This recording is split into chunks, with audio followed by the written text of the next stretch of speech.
Welcome to Nimin Live, the #1 place on the internet to learn about YouTube, network with other content creators, and have an awesome time doing it. My name is Nick, and today we are answering your YouTube questions. And when I say we, I'm talking about myself and my brother from the same mother, D. D, what is going on? Happy 2025, ladies and gentlemen. We are here. We made it. We made it to 2025. I hope you had an amazing holiday. Yeah. Whatever you do over holidays, whatever you're doing. I hope it was awesome. Yep. I hope you had a fun and safe or a chill 2025. Bring it in the new year. Yeah. I hope 2025, whatever it is that you're trying to do. Yeah. If you're trying to do stuff, if you're trying to chill more, like whatever your thing is, I hope that you accomplish it in 2025. Yeah. I know I'm excited. For 2025, excited to, be publishing more videos and, doing all that stuff. Got some things that I'm working on, trying to, get those things out. Excited to see what it all looks like by the end of 2025. That's cool. I'm trying to bring down my cholesterol level. Yeah, that's good. I'm not even thinking about YouTube. That's good. I'm just thinking about, your cholesterol. Okay, that's right. That's thinking about cholesterol. Chime off. Let us know what you did. If you did anything special, let me know where you were when you rang in the new year. I was at home. Wasn't feeling too well. Did not ring in the new year. We hung out at home also. You hung out at home? Yeah, we hung out at home, and after all the running around and everything, we were like, let's just relax and hang out at home and enjoy the bring in the new year. Old people stuff. And a nice, totally. Yeah, bring in the new year in a nice, like chill, type of setting or environment there. So we're answering your YouTube questions today. If you have a question of how to do YouTube in 2025. Moving forward, we have a link down in the description below. Go down there, click on that link, drop your question in the form. It is first come, first serve. I'm sure at this stage we still have plenty of questions that we can get to. So run down there right now, drop that question in there. It's first come, first serve. So if you snooze, you lose on this one. But we want to get to as many as we can today. Yeah, so Learn Spanish World, they were home also. There you go. Yeah, that's good. Jerry, what's up going on, dude? Nice to see you in here. Imperial Remnant says, made 2 weeks worth of videos, so I'm not scrambling as much. That's good. Getting ahead on video content, the mental release that can create in terms of just kind of where you don't feel like you're constantly in that mode of like, I gotta hurry up and make that next one. Getting ahead is quite nice. When you can get out of the hamster wheel. Yeah, just for a second. Just take a breath. Take your breath and be like, all right, now back in, go. Yeah. You're watching it, trying to time it like jump, you're gonna jump in. Right.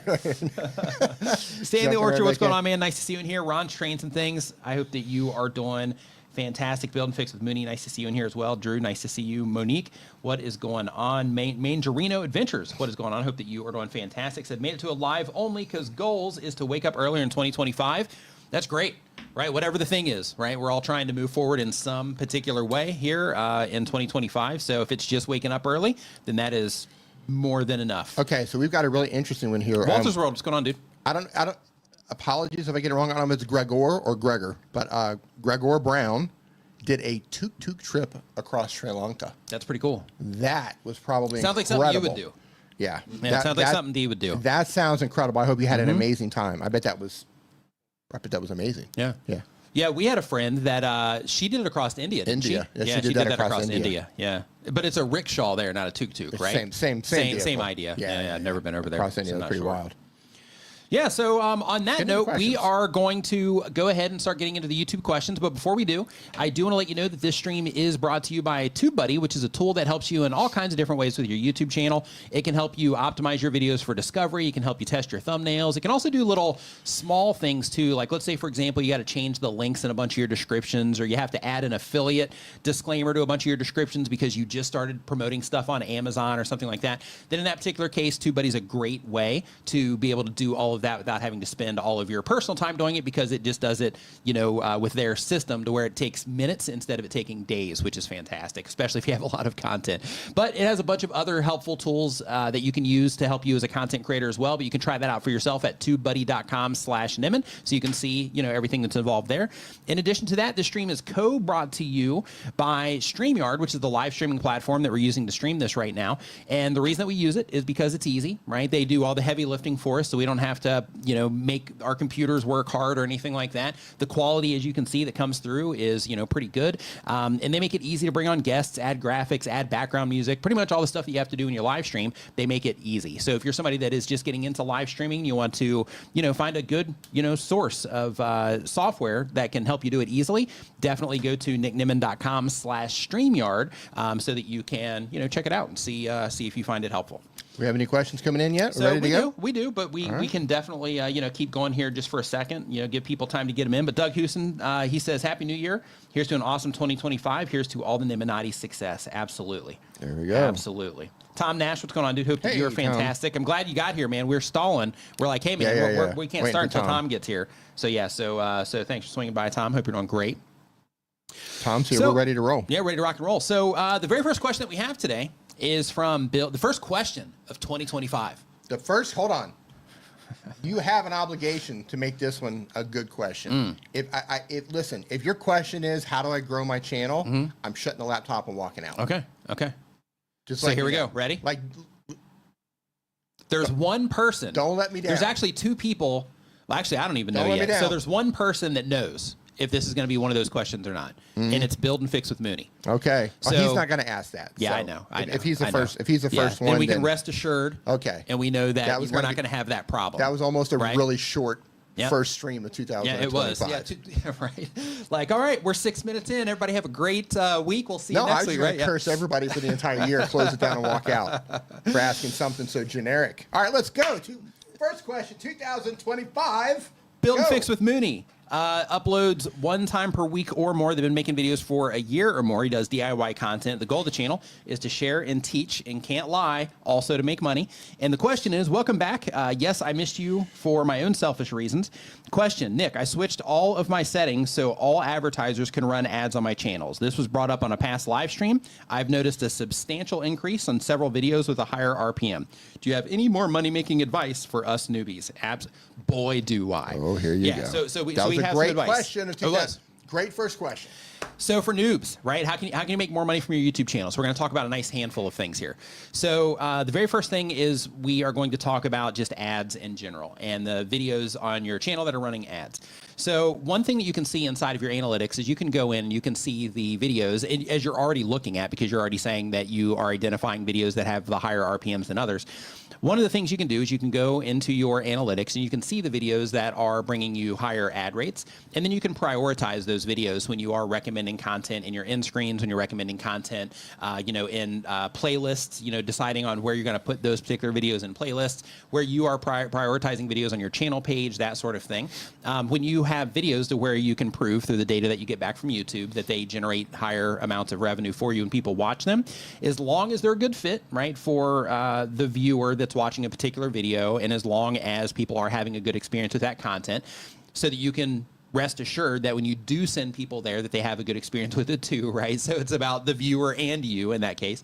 Then in that particular case, you can write those particular videos down and say, okay, if these typically drive higher ad rates for me, then I'm going to intentionally try to drive more people into these videos, as long as, again, it's relevant to the video they're watching and things like that. But you can also set up playlists that you drive people into. So for example, let's say that you're making a community post, and in that particular community post, you put together 3 videos or 2 videos or 5 videos, whatever. And your particular post is, hey, everybody's really enjoyed these videos. If you're new to the channel, you haven't seen these yet, make sure you check them out and get a lot of great feedback on these. And then you put those in a playlist, you link that particular playlist, and then as people go in there, some of those people are going to get ads, and out of the ads that they're going to get, you already have proof that those particular, as long as they're viewing from similar locations and whatnot, then you have proof that people are, or that you're getting the higher rates for those particular ads. So there's one thing you can do. 2 is mid-roll ads. So when it comes to mid-roll ads, a lot of content creators are skittish about this. Like, for example, I don't have mid-rolls in these live streams. YouTube wants me to, every time I log in and I set up this live stream, YouTube's like, hey, content creators that have the automatic mid-roll ads happening, they generate X% amount more revenue and things like that. Me, I'm not a huge fan of that, because it's more valuable to me that you get the right information that you need, so that you can keep coming back and hanging out and watching videos and all that good stuff, versus trying to send you off right in the middle of a live stream. So because of that, one of the things that you can do though is you can increase the amount of mid-roll ads that you have or start using mid-roll ads. Now, when it comes to that, keep in mind that not every viewer is going to see the mid-roll ad. Premium users are not going to see the mid-roll ads, which is another reason to, you know, to be a premium user. Also, people using ad blockers are not going to see those ads either. Right. So the only people that are going to see those ads are the people that have been on the platform for long enough that YouTube has detected, hey, they've watched this video and then this video, and now would be a good time to serve them an ad. Those are the people that are going to see those mid-roll ads if they don't match those other qualifications, right? So basically what you're able to do there is you are able to increase the amount of revenue that you are getting from your content from the people that are essentially, I don't know if freeloading off of YouTube is the right word. Freeloading's a pretty good word for it. Yeah, but basically, you know, for the people that are watching ads on YouTube instead of using premium. So because of that, yeah, I think freeloading might be the wrong language there. But the idea is that not everybody's going to see them. So you don't have to worry about it like destroying your video or anything like that. But increasing the amount of mid-roll ads that you have or including mid-rolls is another way to generate the revenue. Other little things is you can also, you know, ask people, hey, if you're enjoying this content, YouTube has this feature that is a super thanks feature. So if you're enjoying this, you know, make sure you drop a super thanks or, you know, something along those lines. Or, hey, to support the channel, you can give it a super thanks. And putting those types of calls to action in there can also help generate more revenue because out of all the people that see the video, a very small percentage of those people could take action to give you a super thanks. So those are some things that you can do as it relates to ads. There's other things that you can do, and we'll just talk about them really quick since we are, you know, kind of getting started here in the new year. And I know a lot of people are fired up about, you know, hey, I'm going to try to make something out of my channel. I'm going to try to, you know, increase the amount of money that I'm making from my channel and things like that. So we're going to talk about some other things really quick as well for the advantage of everybody. Yep. Get on it. So the next thing on the list is affiliate marketing. So if you saw some of the recent Honey drama about that extension that was basically stealing people's affiliate commissions, you might have to deal with some things like that. Is that not the craziest? It doesn't PayPal own that? Yes. Yeah. Yeah, crazy. Yeah. Right? But I mean, I guess technically they're not violating anything. I mean, that's except so trust. Scammy. Right? They're violating trust, but that's it. Right? That is so scammy. Yep. Yeah, if you guys don't know, you just want to give like a quick thing about the Honey extension in case you haven't. In case you haven't seen this. In case you fell for it when all these big YouTubers told you to install this browser extension, listen up. So there was a bunch of major YouTubers like Marquise Brownlee, Mr. Beast, Mark Rober, like, you know, like gigantic, like, you know, household name YouTubers that all promoted this service called Honey. Not service, but it's a browser extension called Honey.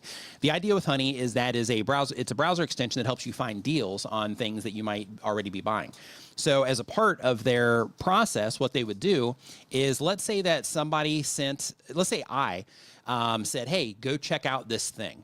And you clicked on my affiliate link and then you go to check out that thing. Well, what happens is their extension is actually replacing my links for some things, replacing my links with a deal that includes their links, or no deal at all. But in the process of checking for the link, it actually replaces my affiliate link with their affiliate link, so they get the last click attribution. So huge drama when it comes to YouTube. And one of the things with that is that as content creators, you know, a lot of people do rely on affiliate marketing as part of their revenue, or a strong part of their revenue. And essentially, Honey was stealing from everybody. Essentially, not just the big creators that promoted it, but from everyone, which is pretty low. And like Dee mentioned earlier, they're also owned by PayPal as well. So yeah, it's pretty heavy drama around YouTube. No, but that's beyond heavy drama. It's all of these huge channels and these huge creators. Like, there's a serious trust violation there. Mm-hmm. I mean, totally.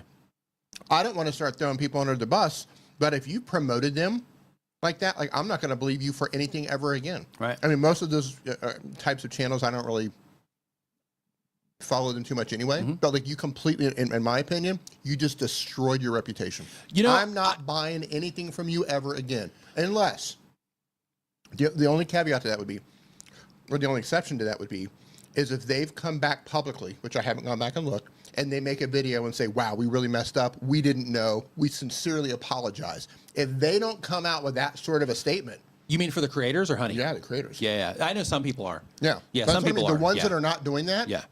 Gone. Well, I think Gone. also No defense, in defense of nothing. Well, there's no way to be able to see that on the surface, though. Does not come out and apologize then. It took somebody like having to like really extensively research that in order to uncover that was even happening in the first place. My point is that they haven't apologized for it. Oh, sure. Then no, you're gone. Yeah, sure. I do not trust you anymore. Sure, if you will not come out and apologize for you didn't intentionally do it, but turns out that you were having all of your audience install a browser that was essentially scamming people. Like if you it's not scamming. Yeah, it's scamming. It's not scamming the user. It's not scamming the user. It's scamming the people that you're watching their videos or the people that you're trying to support through their affiliate links. Right. What I'm saying is, if you don't come out after the fact, because now you know what's up. If you don't come out and make an apology video for that, no, I don't trust you. Yeah, at least I will a tweet. never trust you. Right. No, a video, because you misled them with a video, even if it was unintentionally. Yeah. Therefore, you should apologize on video. Yeah, or a community post. Yeah. No, dude, who's paying you to say this stuff? Come on, are you getting paid by Honey? Oh, love Are you getting paid by Honey? Yeah, I wish. No. I wish. Am I wrong or not? Yeah. Should they apologize? Even if it was listen, if I did that, I would apologize profusely. Not just a tweet. It would be if I misled you on video, I would make a video about it. I would make a community post about it and tell people, stop installing this. I'd make a tweet. They did. Stop for installing the this. I'm so sorry. For the people that made videos, I think I read something along the lines of within the first, I think it was either 24 or 72 hours, they lost 3 million users on their extension from people being shocked over it and uninstalling it. But back on the ways that you can make money from your YouTube channel. And really quick before we do that, David says, David Matney, thanks for the super chat, man, says, Nick and D, what is your biggest lesson learned or takeaway from 2024? So after this, we'll talk about making more money. For me, it was more about how important that giving yourself some time is, because, like I've been going, pretty aggressive on the YouTube stuff for quite some time. And last year, like I started slowing things down like around the pandemic. And last year, towards the end of the year, I just started giving myself lots of space and lots of time to explore other things. And I've gotten a lot of joy out of the other things that I've been exploring. And I've found that to be beneficial for me, in terms of mentally and things like that. And it's actually helping me be more clear when it comes to the, YouTube related work that I'm doing also, because I'm giving myself time to think about and be interested in other things, which is good. So for me, I would say it'd be that. D? Biggest takeaway of 2024. Boy, 2024, man. That biggest takeaway of 2024. I'm gonna have to give that some thought and get back to you. All right. And really quick, 12 whole months. I need to think about that. So really quick, Amy says, is it scamming it is scamming the user. They blocked the best coupon codes if they had an agreement with the retailer. Yeah, that's true. That's true. Yep, you're right. You're right. So back on the earning revenue side. So as content creators, we have, more options besides, ad revenue. So like I mentioned before, we have affiliate marketing. So one of the cool things about affiliate marketing is, one of the things you hear a lot of content creators talk about, myself too, is that it can be advantageous for creators to build their own products and have their own things that they offer so that they have full control and, all those things. However, when you have your own stuff to offer, that stuff usually also has some type of maintenance involved. You usually have to deal with some type of support around those things and stuff like that. And because of that, it can create a lot of extra work for you. On the affiliate side, it's pretty cool because there you can just promote things in videos that you're already going to be making anyway. And then somebody else does all of that stuff for you. And then in exchange, you just get a commission for sending people there versus having to do all of the work, right? Which is pretty awesome. So one of the other awesome things about affiliate marketing is, depending on what it is that you're promoting, some things you'll need to just constantly be promoting them. Other things you can promote them through a recurring thing. So basically you promote it once, but because it's a recurring subscription, your income from that thing can balloon quite nicely, relatively quickly, because people are paying for that thing every month. So there's a lot of advantages when it comes to affiliate marketing, and you can promote a bunch of different things. So you don't have to just promote one thing all the time. You can say, okay, I'm going to promote this, and this. And then you can see like, hey, what is it that people are, getting into the most? And then you can prioritize that, right? Or the top things that people are enjoying the most. So when it comes to affiliate marketing, that's a great way to add to your bottom line. Some types of channels are more successful with it than others, but that's a great way to do it. The second thing is, of course, any type of your own products that you would like to create. And by that, I mean anything like, PDF downloads, guides, travel channels do itineraries, like that kind of stuff. I know there's gamers that do like game guides. I actually saw on Reddit just the other day, there was a gamer who, let's see here, what did he do? He said I think he 10x'd his AdSense revenue by creating a mini video course on a game. So basically, the gamers that were watching his videos, his whole channel is around teaching people about how to, play different games. And he made a mini course on his game, the game that he covers. And, I guess just deep diving on everything he knows about that game. And people went and they bought that course for, I believe it was like $10 or $15 a pop. And out of that, he was able to, drastically increase the amount of revenue that he was generating off of his YouTube channel, which, according to his post, was a pretty big deal for him. So there's that type of thing that you can do as well. And now with like AI technology and all that, like there's really no reason not to do something like that if you have the right type of content that, does support it. The next thing is sponsorships. So, I know there are some people in here with larger channels. Sponsorships are also a great way to add to your bottom line as a content creator. You also have user-generated content, which is where you make content for other people.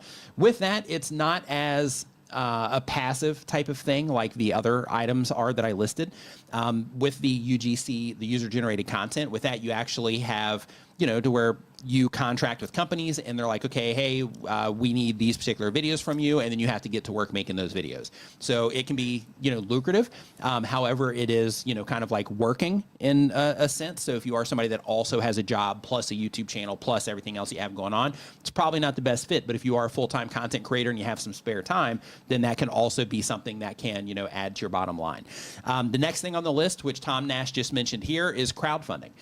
So when it comes to crowdfunding, a lot of people make a lot of money through crowdfunding. So depending on what it is that you offer and what it is that you do, crowdfunding can be a great way to add your bottom line as well. So when it comes to crowdfunding, you have places like Patreon, which is what Tom recommended. With Patreon, it's great because it's a recurring revenue. So if somebody goes and they join your Patreon, then, as long as you keep delivering content there and they keep enjoying that content, or you keep delivering that value, then in that particular case, people will stick around and they'll keep, keep paying for that particular value that you're providing. So if you're getting in front of enough people and all that stuff, those types of things can really add up, kind of quickly as well, especially if you're aggressively trying to bring it to people's attention and if you have a really good offer behind your Patreon. There's also little services like Ko-Fi and like Buy Me a Coffee. I mean, I say little, but I mean places where, it might not be as big of a commitment for people to where, like, let's say, I know Doug and Chantel use this a lot to where they use a Buy Me a Coffee and they have like a QR code, I believe, on their live streams. Right. And then, I think Chantel, she has it set up to where if somebody sends a Buy Me a Coffee to them or they send them a coffee, then in that case, she has like a tweet that goes out and says, hey, thanks such and such for sending like, X amount of coffees. So, those types of things are also a great way. Just kind of add, a little bit here and there to the bottom line. But they do have the subscription side of things when it comes to those services. However, they're just not as strong, I would say, as a Patreon community is. In addition to that, people also have paid groups. When it comes to paid groups, if you, depending on the content type, people do have like paid Discord communities. They have paid Facebook groups, things like that. And you can set up those types of things. So what else do we have? Products, sponsorships, CDs. Yeah, off the top of my head, I would say digital downloads. Did you get digital downloads? Yeah, your own products. Your own products. Yeah, like all kinds of stuff falls under that. Digital downloads, merch kind of falls under that. Courses falls under that. Like all kinds of. Basically, if you make it yourself in any way, then yeah, it would fall under that. Services. Oh, that was the other thing. Services, yeah. Yeah, so services is another one. That sort of thing. Yeah. So, if you are a, content creator that's providing a very specific type of value off of your YouTube channel, even though you might not think that people would be interested in it, people do pay for all kinds of different, consulting or advice. They do. So, for example, if you have a food channel like Jerry Popandrea does, in his particular case, he's doing more reaction, type stuff, but I know he does do some, general cooking stuff as well. But like in his case, he could offer, consulting, teaching people how to make food and stuff like that for people that are just trying to get a footing and trying to figure out how to make stuff. Somebody like Build with Mooney, in his particular case, because he does a lot of, DIY stuff. If somebody's having trouble around their home, he could set up something as a part of his YouTube channel to where he says, hey, if you're trying to fix a problem in your house, I got you. Just give me me a call. It's going to cost, this much per hour. And then we can hop on a call and we can, figure out how to solve that problem. I can tell you exactly all the stuff you need to get for it. I can tell you, exactly how to fix it step by step and all those things, to where you can give just personalized service. So that's another way that a lot of content creators will add to their bottom lines as well. But, if you're making videos for YouTube and you're going to be making videos all year for 2025 and you plan to do it for a longer period of time, I would definitely start considering, getting some of these things into place, because, one thing might not bring in that much, but over the course of the year, it definitely adds up. Where other things that you do might bring in, a lot, and then those really add up, over the course of the year. So, just everything together, can really add up to a lot. And that's how a lot of content creators end up making a lot of money from what it is that they do. Not just content creators. And you're kind of in the same boat. I've been an entrepreneur, for the most part, my entire adult life. I had a few years where I did this or did that or whatever. Yeah. But for the majority of my adult life, I've been an entrepreneur. And I can say with absolute certainty that the more... And handsome. You've been handsome too. The more products you have to sell, the more services you have to sell, the more income streams that you have, the better off you're going to be, versus just relying on one particular thing and then you're going to live or die by that particular thing. Yep. I've always found that to be really risky, and it doesn't always pay off the best. And the same thing applies to YouTube. Yep. The more things you can throw out there, collectively, hopefully they make enough money for you, but you also never know what's going to work. Right. Like you might... You got to try it. You got to try it. Like you might put a ton of work into, I'm going to do all this work and put this digital download thing together and I'm going to try to make money, and you put it out there and it just completely bombs. And you might just get this random idea to sell. Oh, I'm just going to make this one thing for this, and you make it and it could just make you thousands of dollars. Yep. Like you just don't know. Yep. You don't know. You just make it, put it out there, make it, put it out there, make it, put it out there. My Pad Planet thing that I did. Just like you do videos. My Pad Planet thing that I did, I came up with that and made it on an airplane on a trip to the States. And it didn't make tons of money, but I mean, it made like several $1,000s over the course of on a flight. You made it on a flight. Fine-tuned it a little bit once I was on the ground, but like made it on a flight. Yeah, and it generated some money. So yeah, like the money's out there. You just have to be willing to do the stuff ahead of time in order to be able to get it, because you're already doing the most important thing, which is you're making videos, you're being on camera, you're at least putting yourself out there. Even if you're not on camera, you're putting yourself out there, you're getting yourself in front of people. And the way that you sell things, either a lot of things or one thing at a time, is by getting yourself in front of people and letting them know that you have those things available. Yeah, and I'll say this, and not to say this in a negative Andrew light. Can, what's up, dude? Hey, Andrew. Not to say this in a negative manner, but I'm just being real about it. Most of the things that you're going to do are not going to make money. Right. You're going to try a bunch of... Yeah. Yep, you're going to try a ton of stuff, and That's how you find the good stuff. Yeah. You're going to try a ton of things, and most of them are not going to make money. Yep. In fact, it might be failure, home run. Right. Now, it happens like that a lot. Yep. So don't get too discouraged if you're trying all these things and it's not working. Just learn from it and go on to the next thing. Yep. Don't beat yourself up too hard. And in the process of making stuff, you'll get better at making stuff too. Yeah, really quick. So I've been thinking about this takeaway from 2024, because that's a big question. And I just didn't want to give like a half-ass answer on this.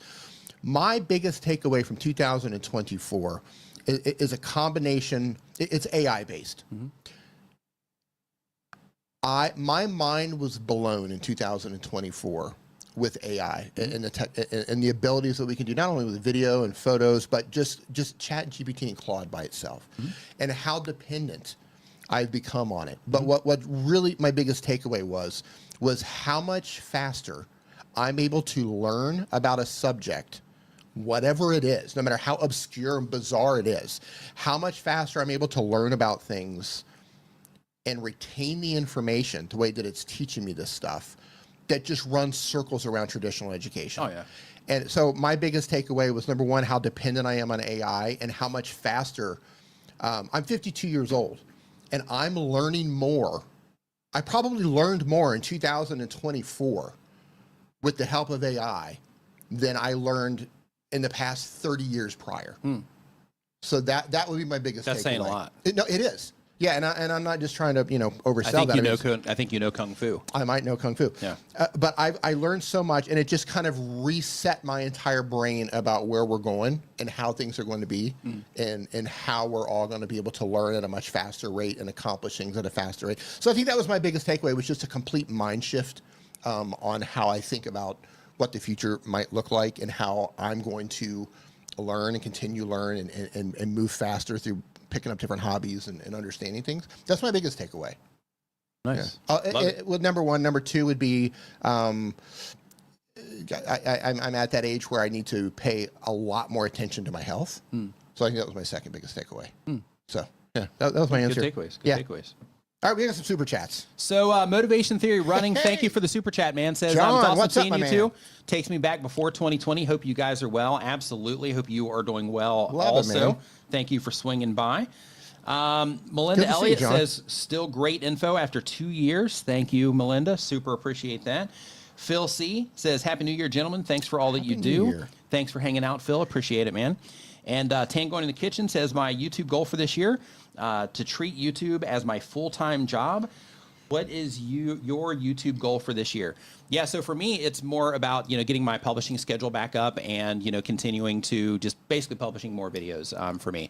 Because, I slowed things down considerably and I'm refreshed and I'm, ready to get going. So starting next week, you'll be seeing regular uploads for me, like, kind of like I used to do back in the day. SMA Sky says, exactly, D, that's what makes Chat GPT and AI so cool. Yeah, that's the thing, like prior to, and this is part of my takeaway on that is prior to using AI to learn, some topics would just be so enormous that I didn't even want to try to understand them.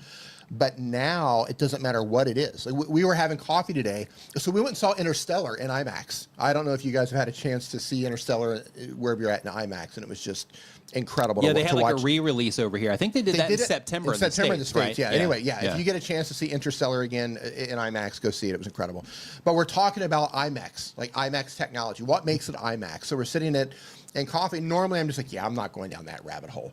But I was able to very quickly through just a couple of prompts on have it explained to me in a way that I could just easily understand it and go, okay, it's this, this, this, and this. Okay, I totally get it. It's, up to 18K resolution versus 4K. And just within literally seconds, you're able to understand something at a basic level. Without having a bunch of ads. Without having a bunch of ads. Without having to click on like 15 different results to find what you're looking for. Without reading through this entire, entire vlog with somebody. And then, it's just the rate at which I'm able to learn now is absolutely mind-boggling about anything. And that's incredible. Shark Scrapper, what's going on, man? Hope you're doing great. Sue, hope that you're doing awesome. Scale Train Station, nice to see you in here. Hope that you are doing fantastic as well. David Matney, what's up, my dude? Hope that you're doing great, too. And Pure Remnant, they know. Yep, amazing. It was incredible. Melissa Diane, welcome to the Niminati. Make sure when you get the chance, you go to, they changed things here, so I gotta go find it. Up. There we go. Go to niminvip.com. It's going to redirect you to our Facebook group if you are interested in joining the Facebook group. So make sure that you do that. Also, we have a Discord as well. So make sure that if you are a Discord user, that once you connect to Discord, then it's going to automatically let you into that particular room because it's going to identify that you are a channel member. And then for the Facebook group, you have to actually fill out the information, and then we verify that you were a member, and then we let you into the Facebook group from there. So welcome aboard. Yeah, another thing, and I know I'm harping on this, but you built 2 apps this year or last year, 2024, using AI. One's almost finished. But so still, like an app in 3/4. Just 2 apps. You built 2 apps with the help of AI. Yeah, and technically 4. And you previously have no, you can do HTML and CSS. You can do basic, you can do website stuff, but you've never built an app before. Right. You've had no prior education. No idea where to even start. No I didn't idea. even know what software people use to exactly. build it. Right. That's my whole point. And you actually did it within a few months. Yeah. That's my whole point. Like AI has just revolutionized. Now I argue with actual developers on Reddit about how they think that you AI developer guys, you're going to run into like these problems or whatever. And it's like, dude, you're missing the boat here. Doesn't matter. I'm shipping it. Right. I'm shipping it. Right. I'm shipping it. I don't care. Like while you're being a snob, I'm pushing out like 2 apps. Yeah. Right. Yeah. So it's crazy. It's just, man, listen, if you don't have Chat GPT, even the free version on your phone. Yeah. And if you're not going there instead of like Google, I think Google has just become the biggest heap of garbage Like it's embarrassingly in bad. comparison, like when you It's get used to using that, and then you go to embarrassingly Google, bad. you're like, oh. What am I? Yeah, I'm just like, what am I even? It's like getting Right. a root canal or something Right. trying to use Google. Yeah. It's terrible. Listen, I know you're here to answer YouTube questions, but I'm just thinking about 2024, and I get excited about the AI stuff. I just get excited about it. SMA Sky says it's interesting. Remember back when smartphones started, what search engine widget you had was a thing. Now it's going to be which AI widget you have. Apple has their thing, Samsung and Google has Gemini. Yeah. So it's definitely gonna be interesting. I remember when smartphones came out, D got one first, and he told me, he's like, dude, this is pretty awesome. Like, you should get one of these. I'm like, I don't need one of those. Like, why? Like, why would I get one of those? Now it's like, 4 hours a day, face, blue screened. Yeah, it's crazy. Okay, so next question that we have here. Hey, Ron. On our list. Ron says, I'm currently using ChatGPT to prepare going full-time on YouTube and to write a book. It's great for that kind of stuff, too. That's what I'm saying, man. It's just brainstorming, right? Also, Ron, like while you're doing that, because you are using it to prepare to go full-time, like you're probably doing this already, but just a couple things to throw in there, too, because I know one thing for me that, and I ran across this information on Reddit. This isn't something that I came up with, but for me, it was always like, how can I do this? How can I do this? What's a better way to do this? What's a better way to do this? When you add in or you make prompts around like, what could go wrong in this scenario? Give me all of the things that I might not be thinking about in this particular scenario when I'm trying to accomplish this. What are mistakes that people make when they're doing this? And take that negative slant too. Then it can also open up a lot of information for you to where like, oh, let me see how I might be able to fix that problem if it arises, and kind of get you ahead of everything too if you're not doing that already. Yeah. Let's get on. Let's answer some YouTube questions. So that's what they're here for. Next up, we got Chad on the road. Chad on the road. They upload one time per week or more, been on YouTube for 1 year or more. The type of channel is vlogging, travel, and exploring content. The goal of the channel is to get monetized and to go full-time with YouTube and travel all over with my wife. That's awesome. And the goal of the channel is, will it help a video if you unlist it, retitle it, and then republish it? Is this a good strategy? Thank you for your time. No. So on the occasion, you might have to where you do something like that, and then you might have a video, start doing well. That does happen. And you are going to see people from time to time online to where they're like, yeah, I, just took the video down and re-uploaded it, and then it like, started doing great or whatever. However, that's not like a common occurrence. Like one of the things that you can actually get in trouble for on YouTube is when you're trying to game the system like that. So in terms of community guidelines, like you're not supposed to be, re-uploading the same videos over and over again. So because of that, you want to make sure that you're just being super careful if you ever decide to do that, because you are kind of, walking into that territory of, possibly violating something. But in addition to that, when you are unlisting the video, retitling it, and then you're not re-uploading it again, but you're still, unlisting it and then, republishing it. When you're doing that sort of thing, same exact thing. You're trying to game the system, and that is another thing that they highly frown upon. But the problem with these types of things, and when people are trying to share tricks like this, like I don't know if you ran into this in like a video or Reddit or something, but this is one of the things that you got to be really careful about, the information that you are getting. And I'm glad that you're asking about it before you do it. So when you do things like this, one, not only can it get you in trouble, but you're actually overlooking the fundamental things about what makes a video do well. So when it comes to a video doing well, the reason it does well is because people responded well to it. So when you unlist it and then you republish it, that part's not going to do anything for you. The thing that can do something for you, though, is if you retitle the video or you change the thumbnail of the video if it's a long form video. Now, the reason that the title or the thumbnail can make a difference is because those are the things that will grab somebody's attention, and then that also expresses what the video is about, right? Or what they can expect from that video if they decide to click on it.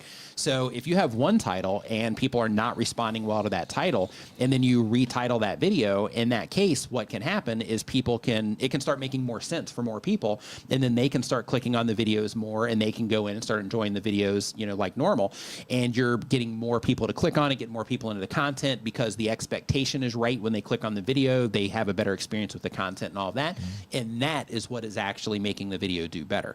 Now, on the other hand, it can also make it worse. So if you retitle the video or you change the thumbnail of the video, like it might be just kind of cruising along like this, and then you make those changes, and then the same exact thing on the other end happens, where it causes people to, maybe the thumbnail change makes it to where like you're not grabbing anybody's attention anymore, or at as high of a rate. And because of that, you know, the video starts tanking, or the title that you change to, people aren't responding well to that, or the combination, you know, of the two. And because of that, then the video starts tanking from there. So it's not the unlisting and relisting that makes the difference. It is the, how are people responding to this title and or thumbnail change compared to how they were responding to the previous title and or thumbnail change. So that's what you want to think about. So when you're making these changes, you don't have to, you know, toggle anything for turning it on and off again, or making it public or not public anymore. Instead, you need to, if you're going to make changes, say, okay, why do I think that this title might not be working? And what changes can I make to it that would make it make more sense, or make it more impactful, or that would create a better expectation, so that as people are coming to the video, they're going to have a better experience with it, right? Same exact thing with the thumbnail. Those are the things that make the difference, not the publishing, unlisting, and publishing again. You have a question about Creator Keyboard. I do? Come in here, yeah. What's the question? Someone's, they have it. It's a cool app, but they're using it with a voiceover screen reader for their iPhone. Will there be an update so it's more compatible with the voiceover screen reader? Interesting. I never even considered a voiceover screen reader. Hold on. Oh, I see it. The Blind Bard. I downloaded Creator Keyboard. I think it's a cool app, but I'm having trouble using it with the voiceover screen reader for my phone.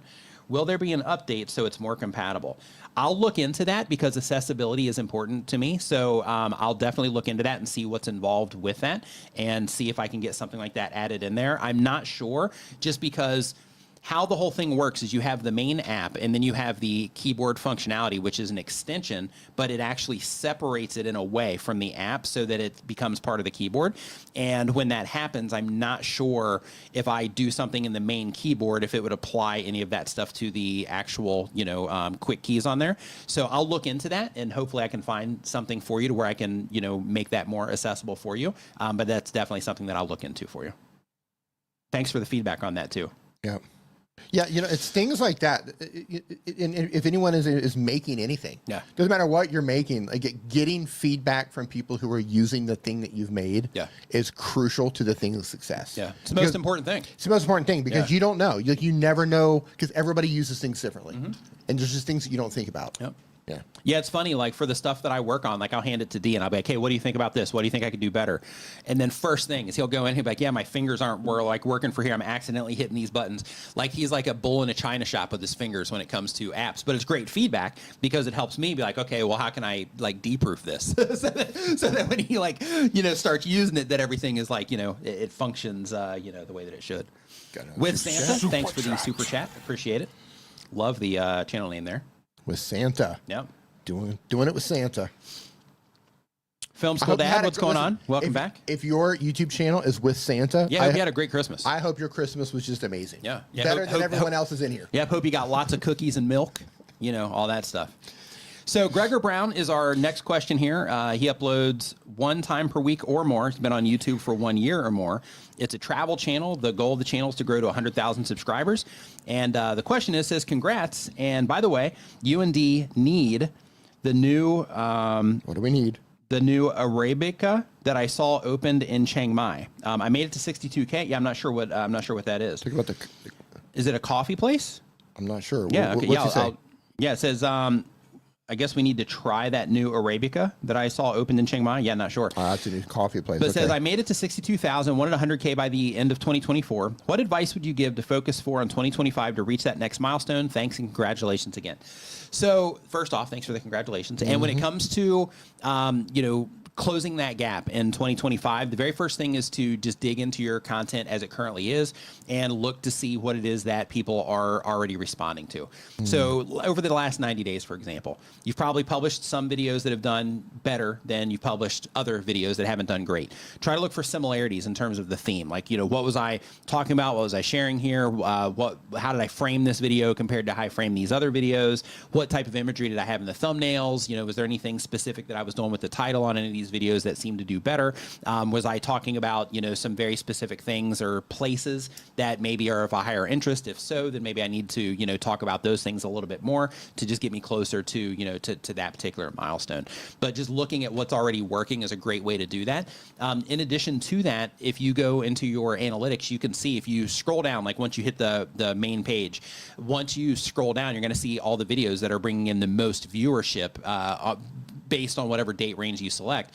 You're going to see the videos that are bringing in the most viewership. So looking at those also and thinking to yourself like, okay, these are all the people, the majority of the people that are interacting with my channel during, you know, this particular date range. So because of that, what can I make that, you know, based on them enjoying this video and them enjoying this video and them enjoying this video topically, what can I make that would just be awesome, you know, that I think that they would love? You might nail it, you might not, but the idea is to just kind of use those types of things as a guide for what it is to do next.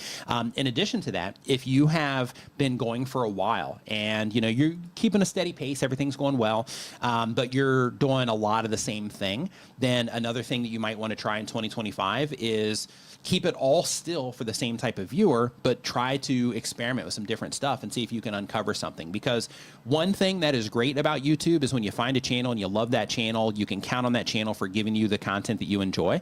But over a long period of time, those things can also just get a little bit redundant to where like, oh, one of these videos again, I know exactly what's going to happen. I know exactly, you know, how this thing's going to go. And then it can start to get boring after a while. That's why, you know, YouTube and just viewers, based on how they react to stuff, encourage us to experiment with different formats, sometimes different offerings that we have from our YouTube channel, because you might be one experiment away from finding something that just completely blows your channel up, versus being like, okay, this is what I've been doing for a while, so I'm going to, you know, stick with this. But the idea with it is to make sure that you are thinking about the viewers first and thinking to yourself, okay, if somebody is enjoying all this content on my channel, then, you know, what types of things could I, or what type of experiments could I run in terms of the type of content or formats or something like that, that I might be able to provide for my viewers that they might enjoy at an equal rate or higher rate from what it is that I'm currently doing. Just trying some stuff is definitely the key. But you have the content in your channel that you know does well, so trying to find complements to that, and then also, you know, trying to experiment with some things. And depending on, you know, your upload schedule, things like that, other things that can matter is, you know, if you currently upload, you know, once every 2 weeks or once a week, which I believe you said you do one time per week or more, then, you know, being like, hey, is there a way that I can squeeze in like a casual video to where if your content is, you know, produced in any way, then in that particular case saying like, hey, maybe I can make a video to where, again, it's still targeted towards the same type of viewer, but since you're doing travel content, maybe you have one video to where it's,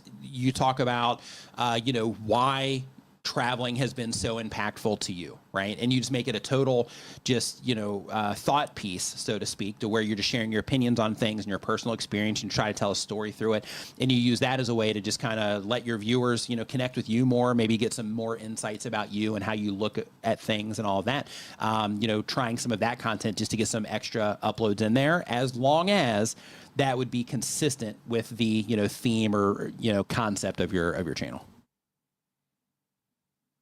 By the way, if you're just joining us and you have questions and you're wondering how you get your question answered, go down to the description, look for a link for the questionnaire, drop your question in that form, and it's first come, first serve. Drop your question. Yep. Next up, got Daniel Krieg. What's going on, dude? Says, the type of channels make content about animals. The goal of the channel is to entertain people. And the question is, why are my videos getting a similar amount of views? Because people are responding to them at a similar rate. Boom. So basically how YouTube works, just because I want to, you know, kind of expand on that a little bit for you. So basically how YouTube works is everything is response-based. It's a big competition. So if you are competing at this level, but a lot of people are competing like up here, then in that particular case, you're going to continue to get, you know, this level results, right? With the content that you have based on how people respond to it. So get past that threshold, then I would start looking at topics. I would start really paying attention to the structure that you're putting for your videos, and go into your current analytics and your audience retention reports and start looking for like, okay, in all of my videos, and literally look at every video if you have to, in all of my videos, do I see any similarities in the first 30 seconds of videos that held people's attention for that first 30 seconds compared to videos that didn't? And look for any similarities or any patterns across those 30 seconds on the videos that performed better during those times. And then you do that, kind of rinse and repeat through the video, take notes on everything, and then try to orchestrate that experience through experimentation on the additional videos that you publish in order to break through that.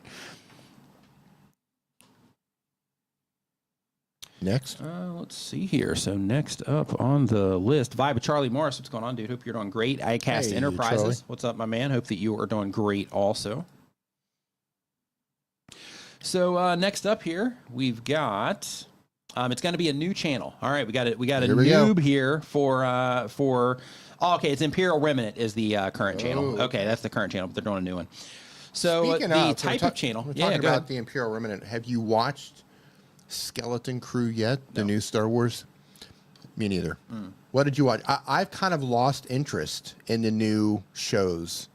After the Acolyte on Disney with Star Wars, I just really lost interest. That was like a gut punch for you? Yeah, and this one here, it's a group of kids doing stuff. I'm looking forward to Andor season 2, which you haven't watched yet. But it's they're bad if like people are losing interest. Right. Also, Imperial Remnant loving Skeleton Crew. So should I watch it then? There we go. The previews just it looks like a kids show. Oh, okay. Maybe I should watch it. Beanie Jaws, what's up, dude? Hope you're doing great. It says give it a shot as a standalone 80s. Okay, maybe like a Steven Spielberg type 80s kid adventure type thing. Maybe. Hey, Beanie. How you doing, man? Paranoid's Art Room. What's going on? Creepypasta. What is up? Hey, and really quick, I know he's not in here right now, but I also wanted to just give a shout out really quick to Creaky Blinder. Okay. Yeah, he crossed 100,000 subscribers today. So, he's been grinding it out. He's been on YouTube for, a while now. He does content that debunks conspiracy theories. So he always goes after flat earthers and stuff like that. It's great to watch. But yeah, he crossed 100,000 subscribers. So I just wanted to give him a shout out, on the stream in case you see this. Congratulations to you, high five and fist bump, dude, for crossing that 100,000 subscriber milestone. There you go. Do we have any flat earthers in here? Do we have any creators in here who believe in the flat Earth? Yeah, so he's a great channel to watch. Yeah, that's a really interesting thing to get into. So Imperial Remnant's channel that they are going to be going into is a home inspector training channel. The goal of the channel is to train current and aspiring home inspectors nationwide. And the question is, I got a unique opportunity. A home inspection school I work for is looking to take their seasoned course online.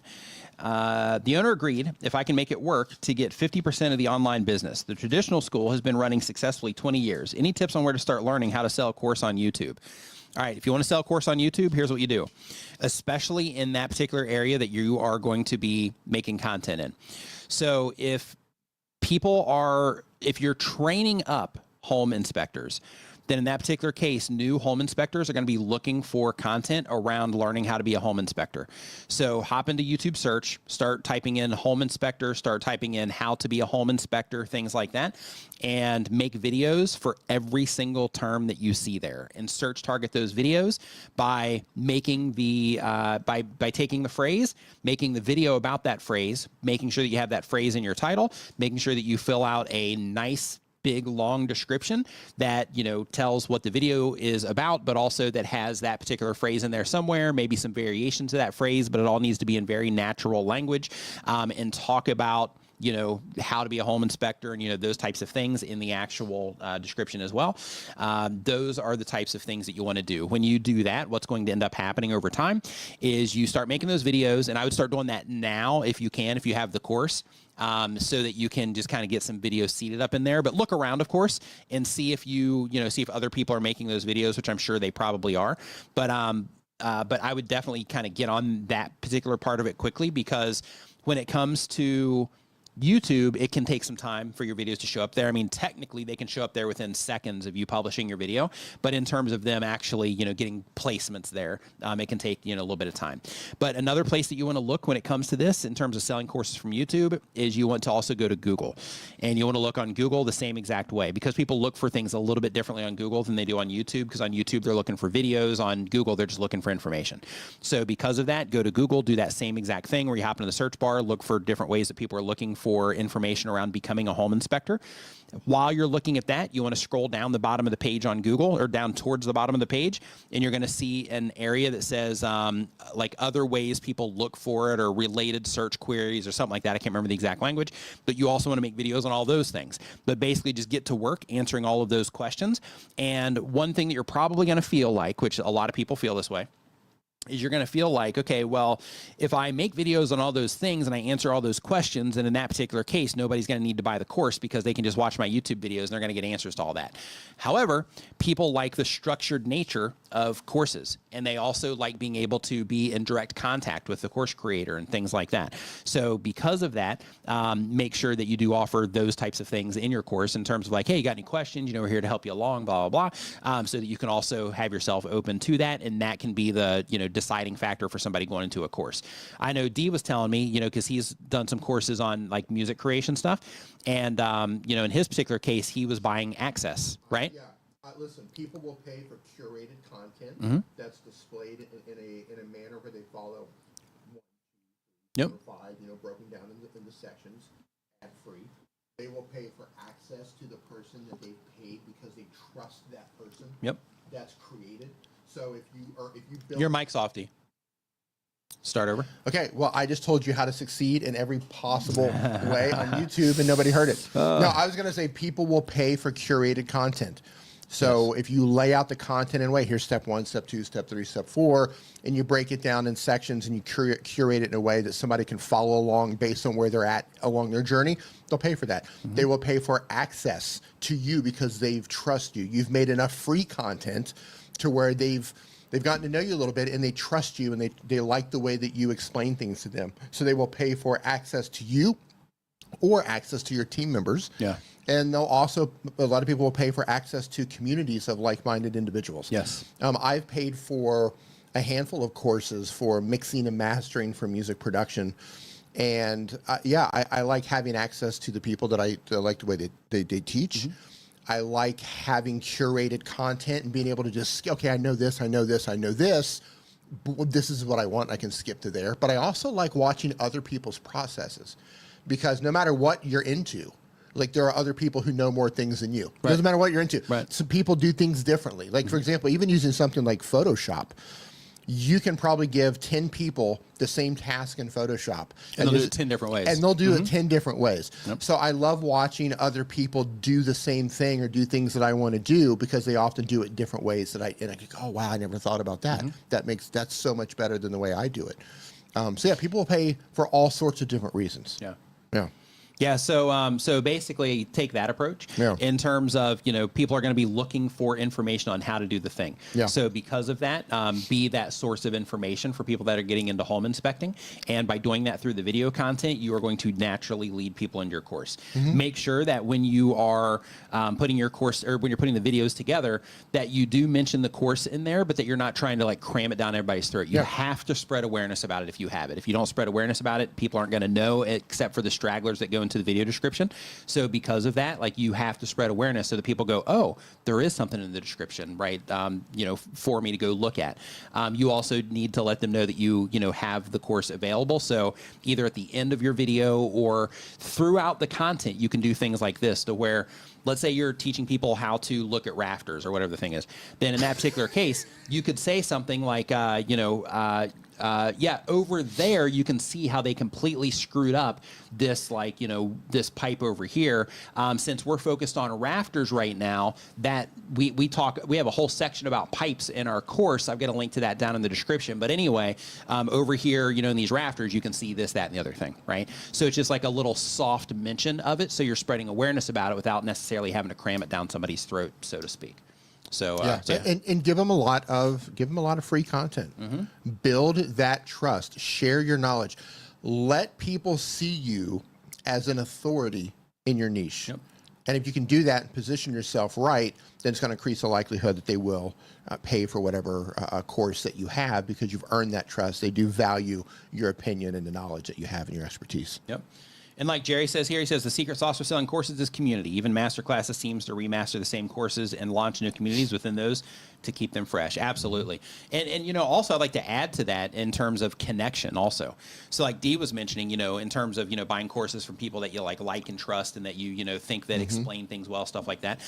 That's also a major part as well, because, you know, in some cases people don't care about the community side. They just want, you know, the information, and they want to get that information from somebody that they, you know, like and trust. But yeah, for a lot of people, the community side's a big deal too. Yeah, usually I've bought a handful of courses and bought into different programs.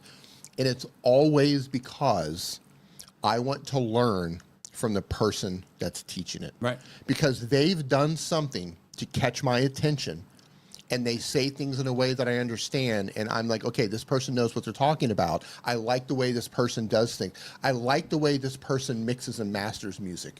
I love the way their music sounds. I want to learn from this person because I like the way they do things. That's why I've always, you know, paid money to go into whatever system. You're doing it the way, I think it's amazing the way you're doing it. I want to learn from you. Doesn't mean I want to copy you, but I want to learn your methods. Sure. Yeah, and I'll pay for that. Yeah. So next up on the list here, we got Mini Scenes GB. Mini Scenes GB. They do craft content like Little Crafty Nook does. I don't know if it's the same type of, Nikki. crafts. How you doing, Nikki? But the goal of the channel is to have fun, share knowledge, and to continue to make a livelihood. And the question is, what are your thoughts on the current scandal around Honey apparently stealing our income? Any idea on how much, in monetary terms, the impact is thought to be? Thanks, guys. Your work is much appreciated. So we talked about this earlier in the stream today. If you are just joining us and you missed that part of the stream, basically there's a browser extension called Honey that was replacing and is replacing people's affiliate links with their own links to stuff. And because of that, it's essentially stealing from lots of people as they were doing that. So we talked about that before. It's definitely not good. Anytime you're misleading people, anytime you are doing those types of things, it's just shady, right? And it's drama right now because it is shady. So I support the idea that it's definitely shady, and I think that it's unfortunate. But during that period of time, they got the win on that one. I think it's going to end up damaging their reputation for the people that did, that even know that it's happening. But there's also, out of all the people that are probably using it, there's probably tons of people that don't even know it's even happening, right? So so there's that unfortunate side as well. But overall, yeah, I think it's been a substantial amount of money. I know for myself, just on the affiliate side, like I do well. So if other people are doing the same, then in that particular case, I could imagine that at scale, that it is a staggering amount of money that people are that people have lost over that. Let's see here. Next up, Lauricio, what's going on? Hope you are doing great. Chad Garber says, you guys live stream on TikTok as well. I found TikTok has more viewers than YouTube live streams. Yeah, it just depends. It's different for, everybody. So, some people will have, better streams on TikTok. Other people have better streams on YouTube. Other people have better streams on Instagram. So it just kind of depends on, where your folks are and where people respond to you and how their algorithms work and all that. I've streamed to TikTok before, but we don't do it as part of this. I know I had a period of time where I was doing it from home, but the box that I was using for that, I had some issues with it, so I stopped doing it. So next up, we have Movie Reviews is the name of the channel. They upload one time per week or more. They do movie reviews, news, etc. And the goal of the channel is to share my knowledge and become the go-to movie guy. And the question is, Happy New Year, lads, and keep up the great work. Thank you. Happy New Year to you too. Says, Canal Plus is a big VOD platform in Europe. A few months ago, I was contacted by their PR department. Would I be interested in getting their newsletter? Long story short, some time ago, they asked me would I like to watch some movies and TV series before they premiere and make reviews of them free of charge. I've been doing those reviews for some time with them. It works for my channel as well, but it's all free of charge, and I know from fellow creators that they do pay for those kinds of reviews. So my question is, when would be a good time to ask for money for my work at any time? At any time. If you're doing anything and you feel like you should be getting compensated for it, then that's a great time to ask. And, you might end up losing access to some of the stuff that you have if they're like, oh, okay, well, we're not going to do that.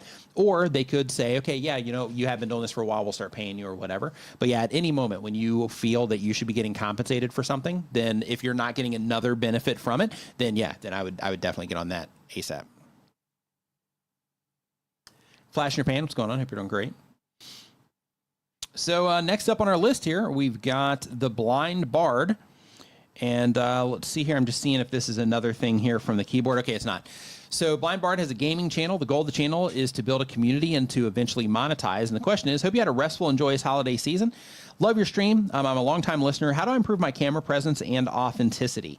I've tried scripting my videos word for word and also bullet points. I practice a lot before I film, but in the moment, I pause a lot so that I can remember the bullet points. I don't have enough vision to read standard size print, so I have nothing to go by in the moment. I'd like to get a place where there are no pauses and I can just riff on the bullet points. Okay, so here we go. Ready? So I don't know if this is going to work for you or not, but one thing that you might want to do is if you do have all of your bullet points listed out, you could try, because ChatGPT has a voice mode. I'm not sure if you know this or not, but one thing that I would try is, if you would be open to this, is to drop those bullet points into ChatGPT. Tell ChatGPT that you are going to be making a YouTube video, so you need ChatGPT to tell you the bullet point, and then you're going to talk about it, and then when you ask it to, then tell it to tell you the next bullet point, and see if that will work for ChatGPT telling you what the bullet points are, so then you have that audio, way to keep track of it. In addition to that, in terms of just being like natural and being authentic on camera, the way for that is just communicate in your natural way. So for anybody that's hanging out here right now, if you've met me at a conference, I communicate in the same way that I do here. Sometimes, I've got more energy than other times, but the communication is always, pretty standard in terms of how I communicate. And I'm, pretty authentic when it comes to the content that I make and just how I communicate in my videos. So because of that, I would say just try to communicate in your natural style. Sometimes you might need to kind of raise it up just a little bit in order to make sure that your mic's picking you up right, and to just kind of compensate for, the natural energy loss that kind of happens, through the lens, so to speak.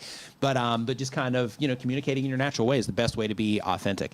In addition to that, another thing to think about when it comes to the bullet points themselves is if you do have, vision problems, then in that case, you might have other tools besides ChatGPT that might be able to read the bullet points themselves. So just having something that would just, a button you could hit to advance to the next one or something like that would be the move. I'm not sure how you edit your videos, but one of the things that I was going to mention is, if you do edit your videos, then those pauses and things, you can just edit all that stuff out. And that's one of the beauties of being able to edit content compared to live streams is you can record the video. When you record that video with all your pauses, mistakes, when you're having to say something 3 times in order to get it to sound right, stuff like that, then when you put it in the editing software, then you can go through and you can just cut it all down to just those good parts, right? And that's the stuff that you share. So you can do that. You can do that as well.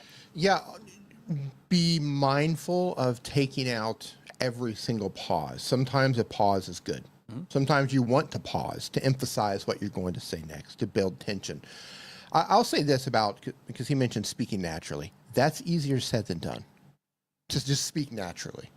Because when we get in front of the camera has a tendency to kind of suck some energy away from us, right? You hit record. Sometimes when you speak, if you don't bring it up just a little bit, I'm not talking about just volume, but just energy up just a little bit, I find for me that I sound a little dull. I sound a little low energy. And I find it hard to find a place to where I'm amped up versus just naturally speaking. Like if you and I are sitting around having a conversation over dinner or over a coffee or something like that, we're going to have a different tone and we're going to have a different level of energy than when we hit record in front of a camera. But right now, though, we're talking just like we would if we were having coffee. Right now, but live streaming seems to be a little bit different for me anyway.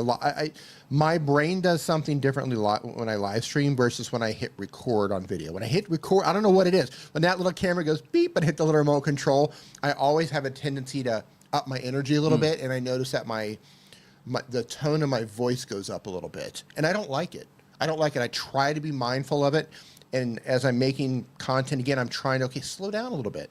Slow down a bit. Try not to raise your voice so much. It's just like this weird thing that happens. So anyway, easier said than done. If you find that you don't like what you're sounding, like I don't like how I'm coming across on camera, just keep doing it and keep being mindful, and you'll figure it out. It's something I still struggle with, and I've made hundreds of videos. Day One Walks, what's going on? Welcome to the stream. Tan going in the kitchen says, conference, it might be too early to plan for a vid summit. However, not too early to start saving. I know where my tax refunds will go. Yeah, it's definitely a good place to let out that tax refund for sure. Just I'm always looking forward to Vid Summit every single year. So yeah, looking forward to seeing you there if you're going to go this year. So I have a few people in here that agree with me. Ed, Flash in the Pan agrees. Yeah, it's so weird. I don't know how many hundreds of videos I've made, how many live streams I've made. But that? Do you feel the same way about your videos? To an extent, yeah. Because there's an amped up level, and I feel like it's a fine line between like you have to notch it up maybe a little bit because the camera seems to suck some energy away. But for me anyway, I feel like if I go up just one little notch too far, it almost seems unnatural. And then I don't like how I'm trying to communicate stuff. I don't like the tone of my voice. I like live streaming. Like I like this. Like this is how we're speaking right now, just sitting across from him. I'm a little bit louder because I don't know there's a microphone in front of me. No, because I want to make sure he can hear me across this ginormous table. But this is about how we would talk. Like if we're sitting around and we're talking about something, this is about how we're going to speak. And I like this. I want to be able to capture this on video. And for some reason, I can't do it. I know what I'm trying to achieve, but that little beep on record, it just, I don't know, something happens there. Yeah, so for me, sometimes I will, like, depending on the topic of the video, sometimes I'll ramp it up a little bit, like when it first starts, just for the sake of, like, I'm coming into this high energy. So then I'll, turn it up a little bit there, and then I'll kind of settle down into it, like, as I get into the video itself. Scale the train station right here. He says it's so hard not to fall into presentation voice when doing voice. Exactly. That's good. Presentation voice. Yep. That's a good way of putting it. Yeah, other things, too, that can be helpful is... just like when you're preparing, right? Like when you're like, hey, I'm going to be making a video here in like a couple hours or, whatever, or an hour, 30 minutes, is just go ahead and start talking out loud too. Because I think another problem is that you're just in silence. Like you're not saying anything. And then you go in there and you're, spending however long in silence or whatever. And then you turn on the camera and then it's like, oh, right? Yeah.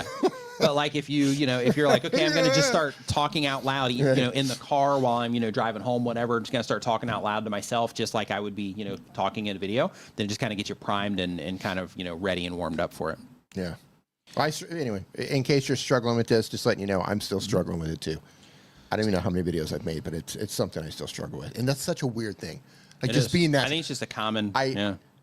What's funny is when you go on like a Zoom call or something, it's not like, hey, what's going on? Happy to see everybody. Hope everybody's doing great. How's Today everybody we're going to be talking about, it just How's everybody doing on the Zoom call today? Right. Yeah, Doug, great to see you. Daniel, how you doing? Everybody, how you, you don't do that. Right. Yeah. You don't, it's like a totally different thing. It's like, hey guys, how's it going? Yeah, sorry. Hop on a call with like mom or something. You're like, hey mom, what's going on? Hope you're doing fantastic. Hope everybody's doing great over there. Yeah. Right. You get in the Zoom call and it's like, hey guys, is this a pants optional Zoom call? Or what do we have going on? We're dressed for this, right? Yeah. Yeah. It shouldn't be so difficult to just be natural. It's so weird. Yep. The creator brain is just super weird. Yeah. So Gardening with Bear Brown is our next channel here. He does educational content. The goal of the channel is to teach others how to grow food and to go full-time on YouTube in 2028. The question is, Happy New Year. Happy New Year to you as well.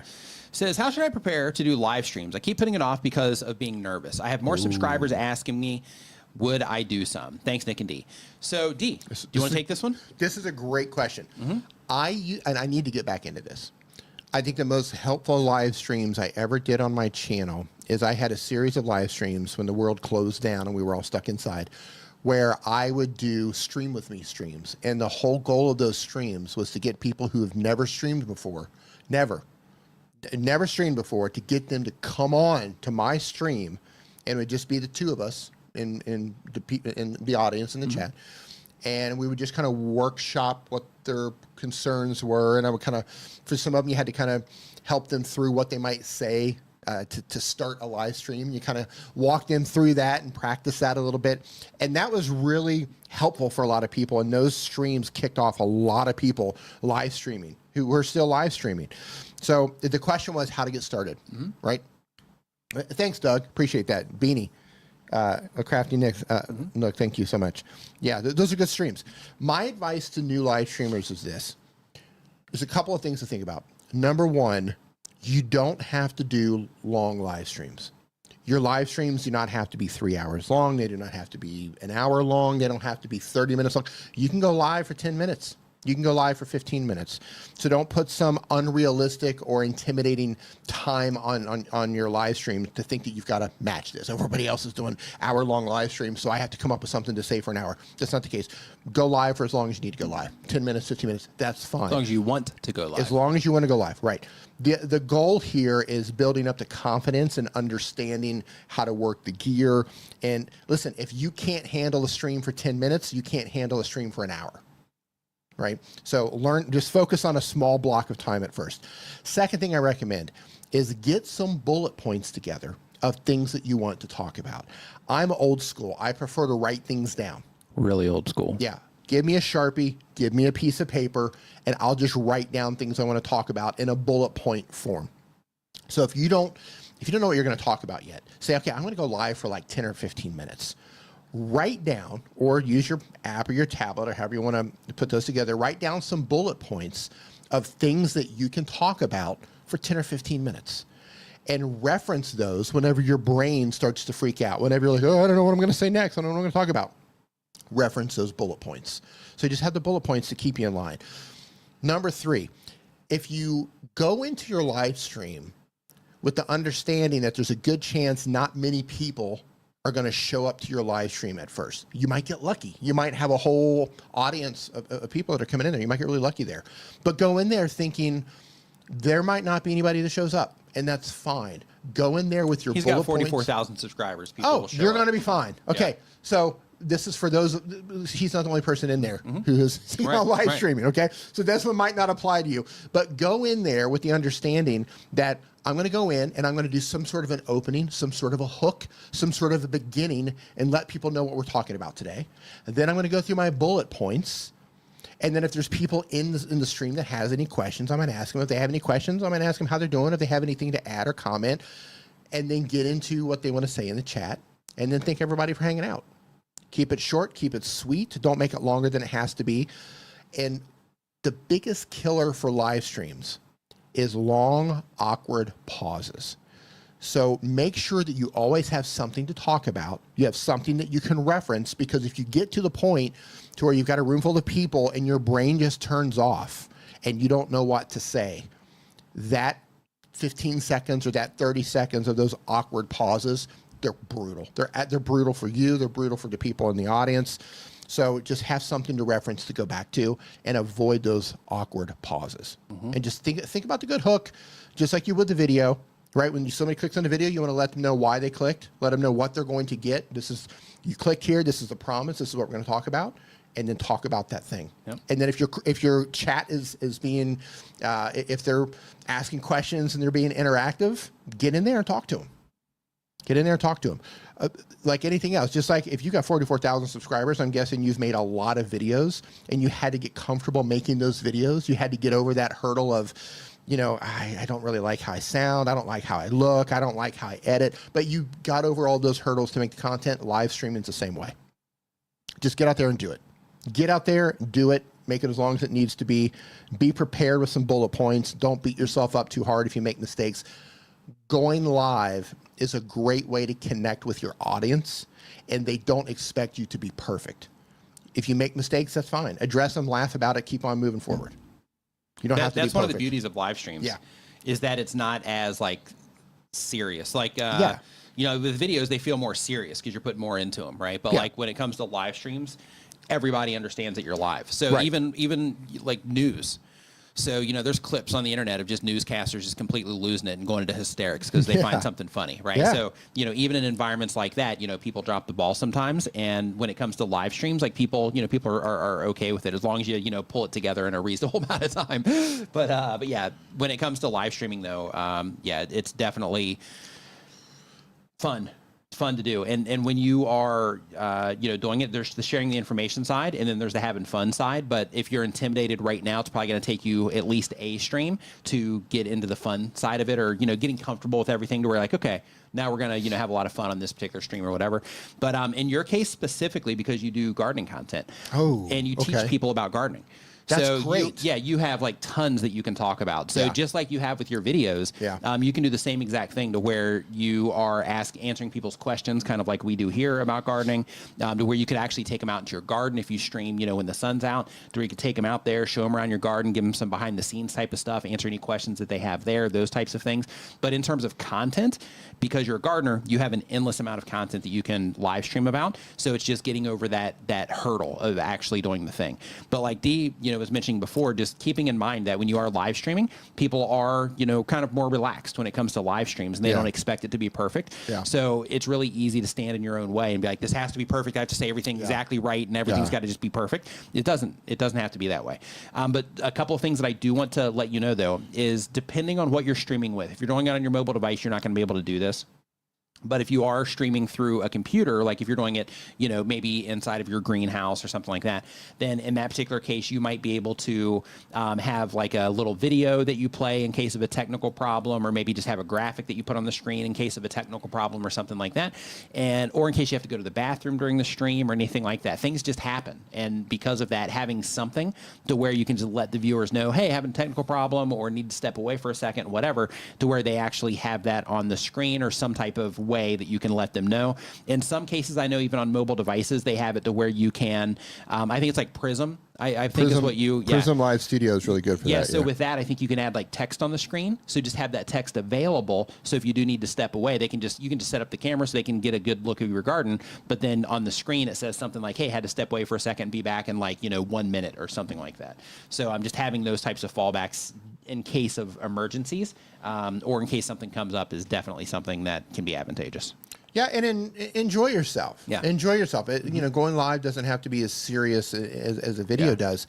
And the people who are there hanging out in your live stream because they want to be there. They want to hang out. They want to get to know you. They want to ask you questions. They want to see how you are when everything is not scripted. They want to, live streaming is such a cool experience, and it's a great way to connect with your audience and the people who watch your videos and get to know them and ask them questions and get immediate feedback.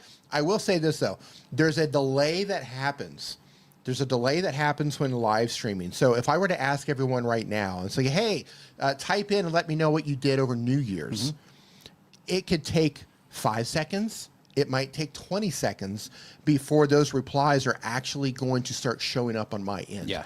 So just understand, if you're asking people questions or if you want somebody to engage, understand that there's a delay. There's a buffer time between when you're going live. Even though it seems fine on your end, it's going to be, latency is the word, Doug. Thank you. There's latency to where it can take 5, 15, Makes 20. It feel awkward. It can feel really awkward. So just be prepared that if you ask questions, so you avoid that awkward pause that I was talking about. Like, hey, why don't you tell me what you guys did over the New Year's? How did you ring in the New Year's? And then you don't want to just sit here and be quiet for 30 seconds. You want to find something else to talk about. So that's where those bullet points can come in handy. Yeah. You just do it, man. Don't overthink it. Just get in there and do it. Yeah. Rip off that Band-Aid. Just go for it. Pull off the Band-Aid. Get in there. Like one thing to lean on in your case specifically, Gardening with Bear Brown, is that, that you do have a channel with 44,000 subscribers. So people are into what it is that you're doing. K&J Lumber, good luck on your filming today. Yep. But people, are into what it is that you're doing. And out of those people, there's going to be people that are going to be excited when you go live, especially if you have people that are asking you for it.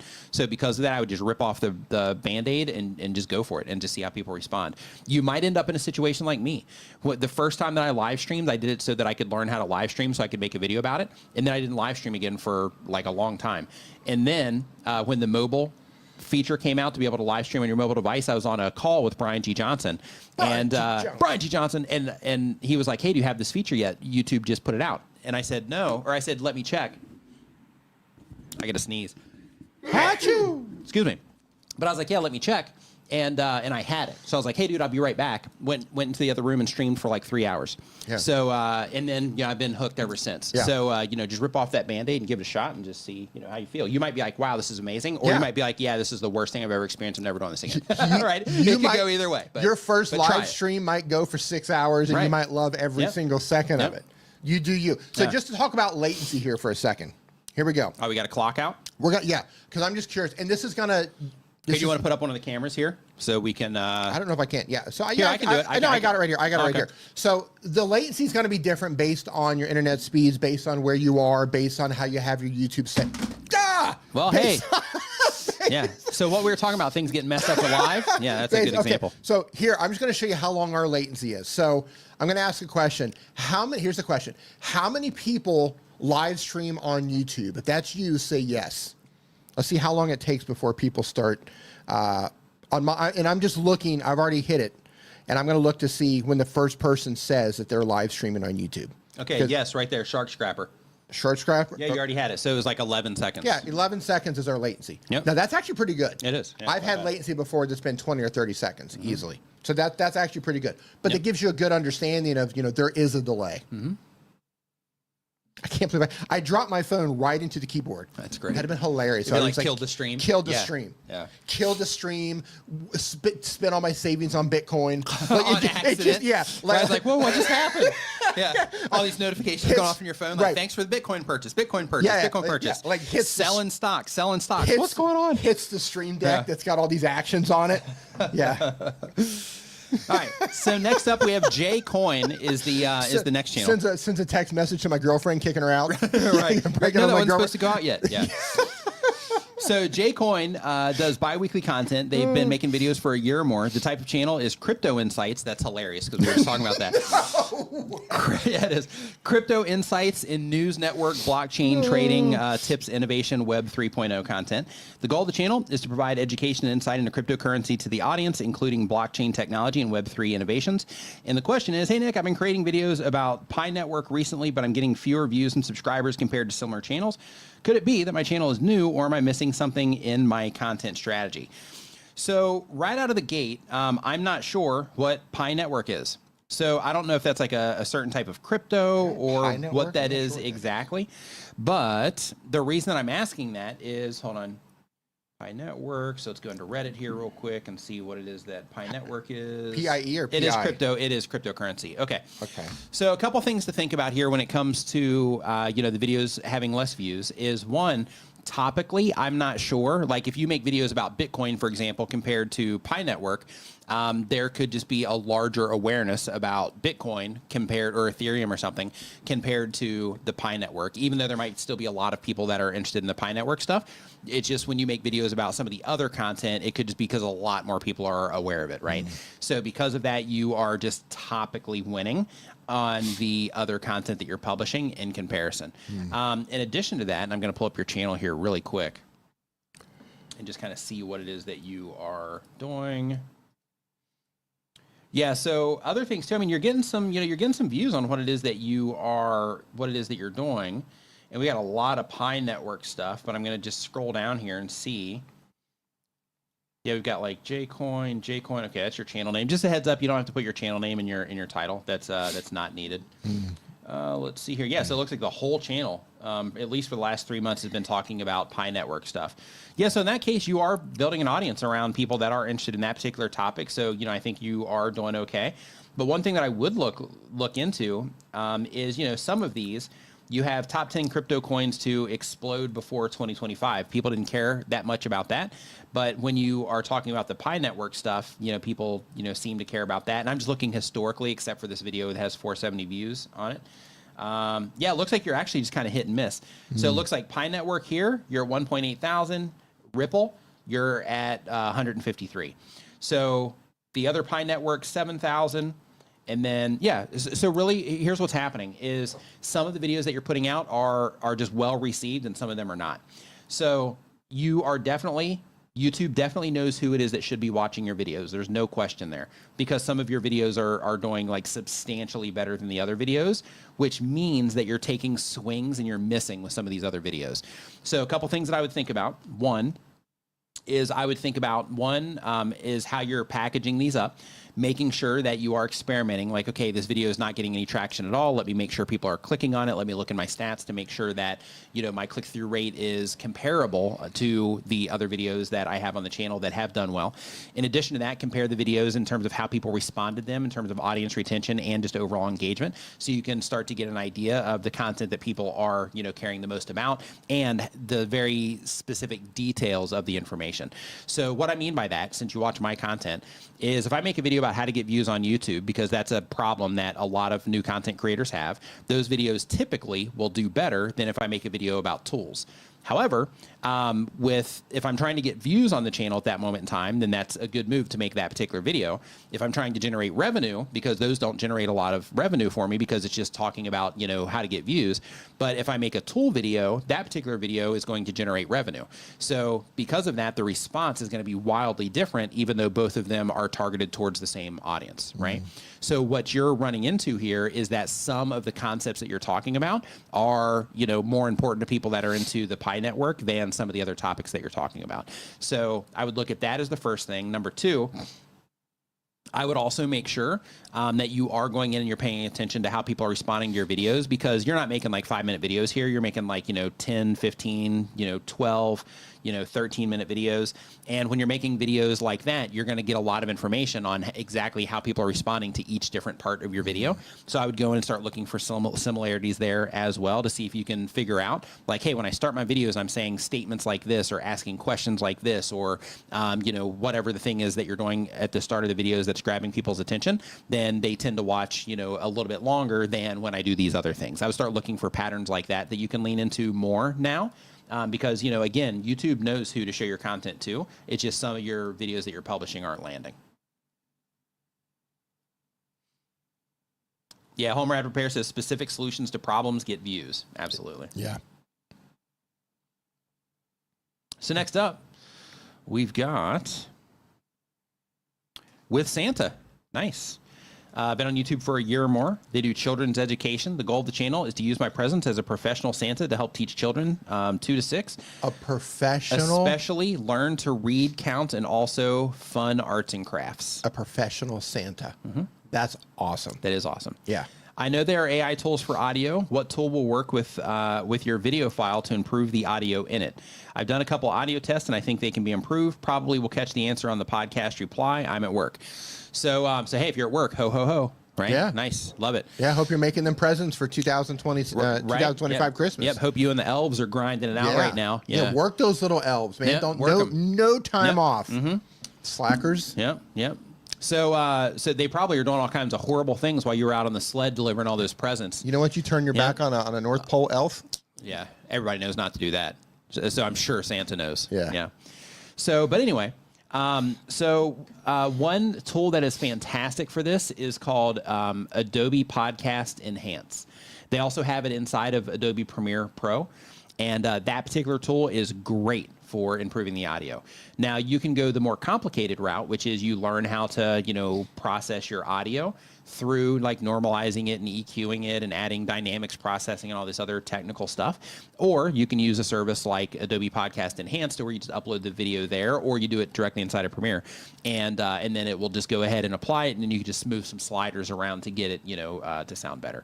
So I would go for that version first, so that or just have elves, process your audio for you. I'm just kidding, but yeah, like the Adobe Podcast Enhance, I think, is what you're looking for. Yeah, and they've adjusted that now, so you can adjust how much intensity of it. The intensity of it. Yeah, so basically the way that works is you just upload the audio file to Adobe, and their AI takes over and it adjusts it based on how it believes it should be better. And then you can adjust the mix. Like, whoa, that's too much. I don't like how it sounds. You can dial it back and find the right blend, and then download that new clip and then use that clip. RM Feminine for the win says, I got to start running off all the pie action I had over Christmas. Hey, enjoy that pie action, right? Enjoy that pie action. So next up on the list, we got the train room.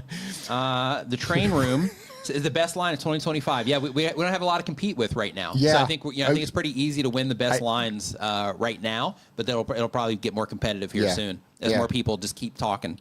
Well, right. Well, with Santa, who's still in here, it says the elves don't do audio. New contract. Yeah. Well, I would say the new elves that you hire, you should probably try to work that in there. Maybe. I would consider. I don't know what the visa is up there to import new elves, but I would consider.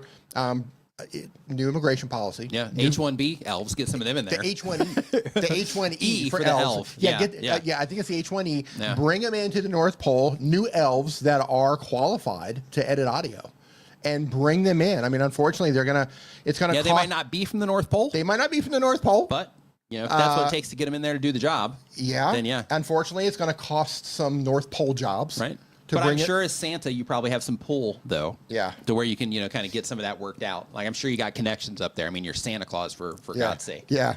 So, anyway, good luck. Yeah. I think you can pull it off, Sam. Yeah, I think so, too. I'm rooting for you. Yep. Consider if you can deliver all of those gifts in one night, you can definitely get the audio taken care of. I think. And don't be afraid to feed a couple to polar bears if they get out of line. If they need it. Yep. If they need it. Yep. Teach the other ones, like, hey, you learn audio, or this is what's going to happen to you, too. What I found is if you feed one elf to polar bears. That's what you found. In front of the other elves, and you let them know, if you don't learn how to process the audio the way I like it, and you get rid of the sibilance and the boominess and the plosives, Polar bears have to eat too. Yep. I find it usually keeps them in line. Yeah. But you know. Yeah, that was a good one. Okay, so the train room is our next channel here. They do model railroading content. The goal of the channel is to show our layout, help other model railroaders with tutorials. And the question is, I got auto dubbing last month. It helped to reach people in countries which didn't watch my channel before. Since I'm not a native speaker and we are non-English word places names, they don't get recognized as such and are translated totally wrong. Then we use quite a lot of technical terms that are also translated wrongly. I tried to upload our own subtitles to fix this issue, but that doesn't seem to work. For the second, I would need to adjust the translation, but that's not possible. I can't upload my own tracks, which would really help to maintain some quality. Any ideas? So if you're using YouTube's free version, then you're kind of beholden to how their versions work. But there are services like DittoDub. That's dittodub.com. That's Daryl Eves' service. If you're familiar with Daryl, he's the author of this book right here. Daryl's the man when it comes to YouTube. So one of the things with his service is you can actually upload your audio. So you can say, hey, here's the audio track for this, here's the audio track for this. Or you can actually just paste like video links and stuff in there. And then what it does is it will transcribe, or not transcribe, but it'll translate all of your audio in your voice. So it's not just like a overdub, it's actually an overdub in your voice. And it's actually using your direct audio. And how it works is it'll give you a transcript first. And YouTube does this too, so you should definitely go in there and make sure you're checking this. But I'm not sure if you're doing that already, but it's still getting it wrong. But basically, when it gives you the transcription, you go in and you check that to make sure that everything is right. And then if not, you make whatever changes you need and then tell it to go ahead and do the audio part. So with the DittoDub, it's not free, but it's a service that might help you solve the problem that you're having right now and get you over this hump while YouTube is fine-tuning those things. So where did it go here?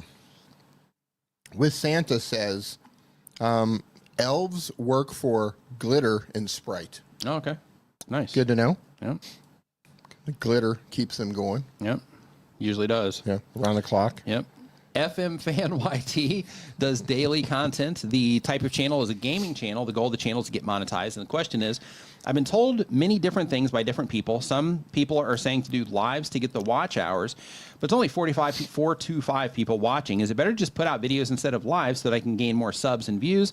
Or should I do lives with a small amount of people, or do both videos and lives? Hey, D, will you plug me in? I just completely died.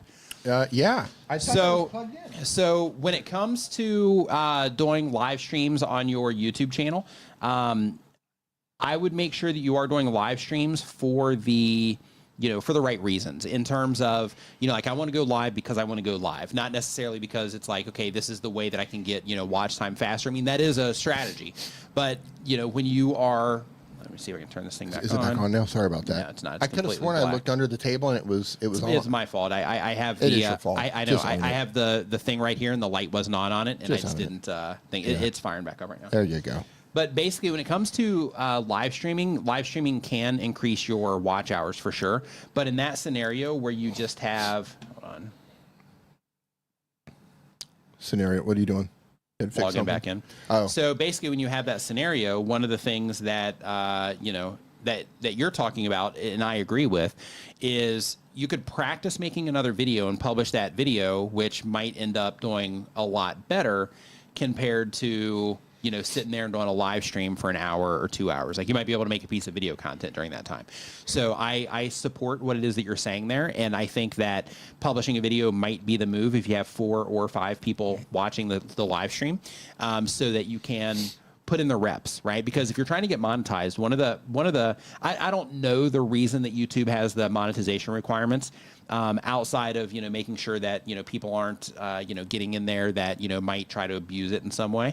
But when it comes to getting monetized on YouTube, I think that one of the reasons that they have the requirements now is because it forces you to get your content up to a competitive level to where you can compete within the platform in order to earn the metrics that are required for the partner program.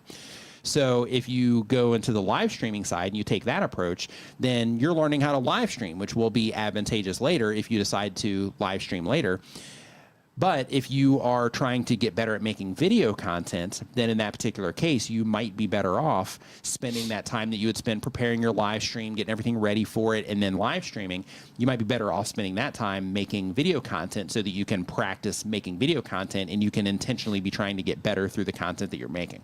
So I do support your approach on saying like, hey, if I got 4 to 5 people watching and I'm only live streaming for the watch time, then in that case, maybe I should make another video. I think that's a good approach because it's going to help you get more practice in making videos. Now, if you take that approach, one thing that I recommend is that you are being intentional about the content. So like when you're making the video, you're not just making a video to get a video out. Instead, you're looking at the other videos, you're seeing the things that people have responded to, and you're seeing you're looking at your audience retention reports, looking for problem areas, things like that. You're sitting there and you're intentionally thinking, okay, this is the first 30 seconds of my video. How can I make this better before you even record it? Like in your script or your bullet points or whatever. Like this is what I'm going to say in the first 30 seconds. This is what I'm going to share, any of that. How can I make that better? If somebody were to, come into this video, based on what I'm going to do for my thumbnail and title, what is the best thing that I could possibly say right now at this particular point that would help them, feel like they're in the right place and they're going to get what they're expecting from this video when they clicked on it. Those types of things. So if you're being that intentional with it, then in that case, I think making the videos would be the win. Let's see here. Okay, so he did the Adobe podcast audio or the Adobe Enhance. Yeah. And he said it did a great job on the audio. Boom. While hey, listen. You just now did it. Yep. Okay, so really quick, I just want to throw this out there really quick. Glitter elves. So Christmas next year. Okay, so 2025. I'm sure there's going to be some coal. There's always coal. There's always a little bit of coal.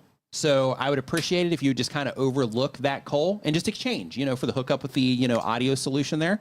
Just, just kind of forget some of that coal next year for Christmas time. Here's what else I like. Especially for D. Here's what we know Santa didn't actually do it because he has elves to do it for him. But still, Santa took action. While we were live, within minutes of Santa, what do you expect? Well, I know. He can go all over the country. Like, he's so productive. Country? You mean the world? The world, yeah. He's so productive. I've seen the NORAD some tracker. countries, yeah. Right. Like, he's so productive that he can cover the entire planet in like a handful of hours. Santa took action. That's all he does. While we were live, within minutes of recommending the Adobe podcast, Santa took action and got it done. And is back here saying you guys are golden. Yep. Awesome. So we're good. Nice. Love it. Great. We can be horrible this year and we don't get any coal. Yeah. That was easy. And it's at the beginning of the year, too. This is great. We're 4 days in and we just got to pass for the whole year. We already won 2025. Yep. Here we go. Downhill from here, D. There you go. Downhill from there. There you go. So get clients. We can do no wrong in 2025. Get clients with Mio is our next question here. They upload 1 time per week or more. They do educational content. The goal of the channel is to get more traffic, grow an audience, and sign clients. And the question is, a lot of advice I've been watching on YouTube is about going viral, which isn't always the best when you do niche education or for a certain avatar. So how do you grow a channel, still get lots of views and subscribers, no need for millions, but keep the business aspect of it? Focus on adding the value to the people that you are trying to serve with your, with your channel. So when it comes to going like viral, you can go viral within your niche, and then that can still help you reach a lot of the people and sign a lot of clients. Like one video can take you from like, hey, we're trying to like get this thing moving to like, holy cow, we need to hire people and get some help because, we're on fire now. So, having not necessarily viral, but having content that, just kind of blows up within the niche can definitely be advantageous. But when it comes to just like, hey, we're just going to be publishing videos on a consistent basis. Some of those videos, are probably going to do better than others, things like that. Then in that particular case, what you want to do to grow that particular channel first is you want to consider 2 different things. One is that when it comes to YouTube, you have the recommendation system, which is where you get fast, quick growth, and which fast and quick mean the same thing. And then you have the search side. And on the search side, this is where you can solve very specific problems that actually lead people into you based on the problems that they are having. So the difference between the two, just to kind of share this with you really quick, is on the recommendation side, you can publish a video right now, and if people really respond to that video at a high level, you can wake up tomorrow and it can have 50,000 views on it, or 20,000 views on it, or 1 million views, depending on how big the video is. And then on the search side, you have to wait for people to search for it, but it's still going to get recommended. You just design things differently, which we talk about this a lot here on the stream. So if you haven't been around for that, you'll run into that information soon. But basically, when it comes to search, the videos still get recommendation traffic, but you get to make them specifically for search so that you can capitalize on YouTube search and you can capitalize on Google search as long as people are still using, Google by the end of the year. But basically, when it comes to growing your channel and your business around the channel, the best thing you can do is to think about your customer, right? The people that are actually buying things from you, and then think about the problems that they're trying to solve, and then you make content around those problems. So search can bring you a lot of very consistent traffic over long periods of time from different traffic sources, because through search, if people respond well to your video, then you can get YouTube search traffic, Google search traffic, you can get Yahoo video search traffic, you can get Bing search traffic, even though those are, all stragglers. But when it comes to Google, that one can be a powerhouse. But basically you can get it from, those additional traffic sources that aren't even on YouTube, and it can be really consistent for long periods of time. So you get a handful of good quality videos published that get good search rankings. Those can literally drive the entire company in terms of leads. Now, when it comes to recommendations, it's different there because you have to take a different approach. So with that, you're actually trying to make content that would appeal to the people that you're trying to reach and actually pull them in and introduce them to what it is that you have that way, instead of them seeking you out. Right? That's the difference between the two. So I would try to get good at the recommendation side so that you can have those advantages while also optimizing your content for search and going after search terms that will solve problems that your target client or your target avatar for your business that you're selling things to, that they would actually be looking for. That would be the approach. And with some of those, like the search videos, it might take a while for those to get going, right? Because that's just kind of the nature of search. Sometimes, they can start picking up steam right away, but sometimes it takes a little bit of time for the search placements to, come in. So if you do take that approach, what I recommend is when you publish your videos, don't even worry about it too much when you first publish it, because if you search target something, you're going to be looking at it, or you're going to be framing it all differently, and the topics and everything is going to be a little bit different. So in some cases it might be okay and well suited for the recommendation system, in other cases not so much. But when you're going for search, when you publish a video and that, hey, we're targeting search for this, then in that particular case, if you wake up and it's got 100 views on it or 50 views on it, don't be like, oh, this video's tanking, whatever. Check back in 3 months, right? Or a month later, right? Just start tracking it over time and not necessarily in the immediate. If you're going for the recommendation system, that's where you start. And those are kind of the same though. Even with the recommendation system, you can publish something now and it can just get a real slow start and then just take off, a few months later.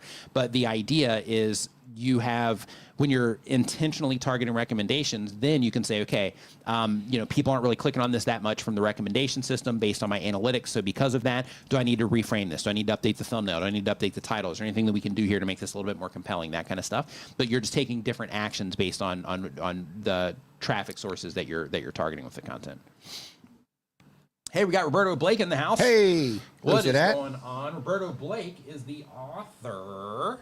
Hold on, let me get this. You got it. Hey, got Tube Spanner in here too. Here it comes. Roberto Blake is the author of Create Something Awesome. This book is about YouTube monetization. He helps you start to profit from your passion. So if you're a content creator or a business owner, this book is fantastic for, helping you kind of just get a handle on all of that stuff. Because there's a lot when it comes to just monetizing your YouTube channel and, really turning your channel into, a nice, strong source of income.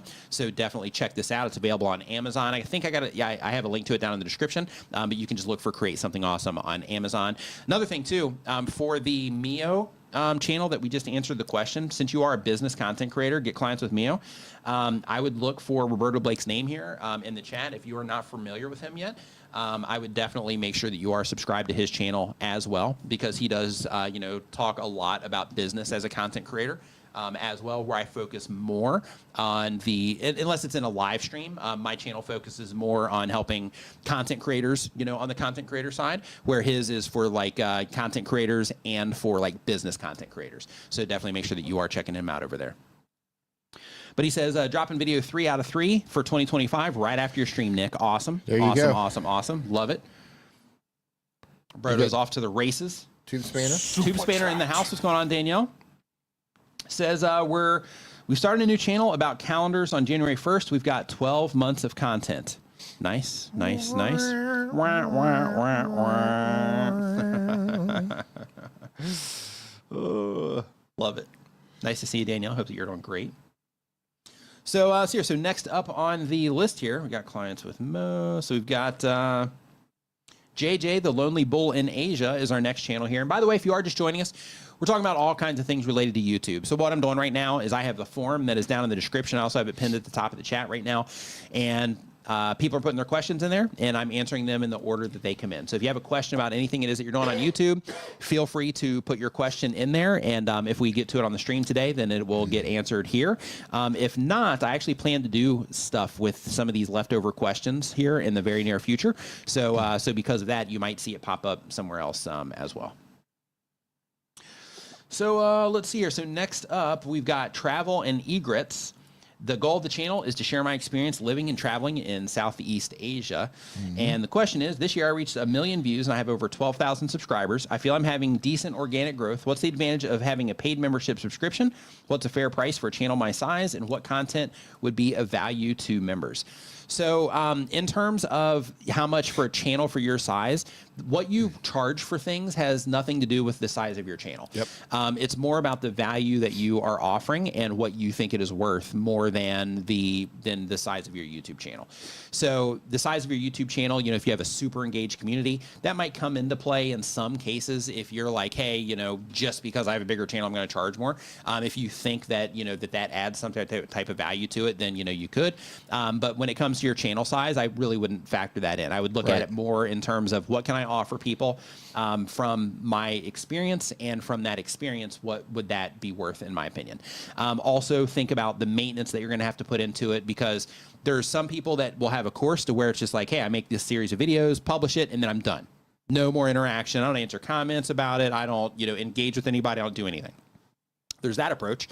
And there's the other approach where it's like, hey, I'm growing a community. I'm going to be in there like all the time, like workshopping stuff with people. People can like send me messages whenever they need to, things like that. I'm always accessible. Always to them. accessible. Right, yeah, as long as I'm awake, they can shoot me a message to bounce something off me, whatever. Then in that particular case, you know, you might want to charge more because you're going to be putting more into it, right? So, so I would start there. In terms of what to offer, I'm just going to look at your channel here really quick, just so I can make sure that I know exactly what it is that you are doing. Let's see here. So you're doing insane lobster dinner places in Da Nang, Vietnam, reasons to live in the Philippines, Christmas in Vietnam. See here, my first Thai boxing in Bangkok. Okay, so you're traveling around the entire region, which is awesome. So a couple things that you could do is you can put together itineraries for people that they can download. So that wouldn't be a course related per se, but it can be, you know, the things that you think that people should check out based on your experiences, based on things that you share in videos, things like that. I know some travel channels that do that, and they do very well with those particular types of things. On the course side of things, you could put together something about, you know, things that you need to know before taking a vacation over here or something like that. For something like that, I wouldn't charge too much for it, because, you know, they're also going to be paying for the vacation and stuff like that as well. So I would try to, you know, keep that one at a minimum in terms of the actual content itself. But, you know, have just like a mini course available for something like that. I think that might be a good fit. But anything like that, you have Retire Now and Move to Bangkok as one of the titles of your videos. You could have a course on exactly what that entails, right? Like, how do you retire? How do you do that? How do you move abroad? Those sorts of things. I have a friend of mine that he just started a project. He started a new YouTube channel for it and a course. His whole thing, it's also regionally based, but his whole course is about how to, move abroad, and how to, you know, find a significant other abroad, and some things to look out for and things to be mindful of, and, you know, stuff like that. And then as a part of that, he also has some support things built into it, and those types of things. Abroad. Right, right. So, you know, just thinking about the people that are watching your channel, what types of things would they find valuable, and then, you know, running with that, I think would be the move. Yeah, understanding your audience and what they're watching you for is key. Yeah, really is. Because not everybody watching you is actually interested in moving abroad. Mm-hmm. You're going to have a lot. I mean, I do it too. Like I watch people do all sorts of things, and I'm not actually interested in the thing. I just find them entertaining. Right. Or I just love the scenery. You know, there's going to be people watching just because they're living vicariously through your camera. Yep. It's like, oh, wow, I've always wanted to go to Bangkok. I'm never going to go to Bangkok, but I like how this person. Want to check it out. Yeah, wow, it's fun. This person's they're entertaining or whatever, and they're just along for a ride. Yep. So let's see here. So Cathay Fit, what's going on? Hope that you are doing great. Raisin Dragon Studio, what's going on? Hope you are doing awesome. Nice to see you in here. Together We Travel. Hello. Hope you're doing great. So let's see here. So next up on our list here, we have Exceptional Indie Games. Exceptional Indie Games, they upload 1 time per week or more. They have an indie game channel with reviews and top lists. The goal of the channel is showcasing indie games that otherwise go unnoticed. And the question is, best wishes and health for the new year to both of you guys. Thank you very much, and same to you. The question is, some of my videos got decent traction, for me at least, gaming views mostly from browse impressions, but a recent video hardly got any impressions at all, only about 600 in total in 4 days. Is there something that I'm overlooking that is limiting impressions, or is it simply the ebb and flow of YouTube? It's more likely just how people initially responded to the video. So keep in mind that the initial performance of a video doesn't always impact the long-term performance of the video, but if people are not responding as well to it, then what's going to happen is YouTube is going to give impressions to the videos that people are responding to the most, and it's going to give fewer impressions to the videos that people aren't responding to as much. So because of that, you know, it could just be that those particular videos, either topically or once people got into the videos, you know, how they responded to them, just people aren't responding to them, you know, as well as they have some of your other videos, or just compared to other videos that, you know, people are watching right now. So one thing that you can do, just to kind of get perspective on what might be happening, and if you just got a handful of views, this isn't going to be very, you know, helpful, but it can give you some insights in terms of how your content is competing.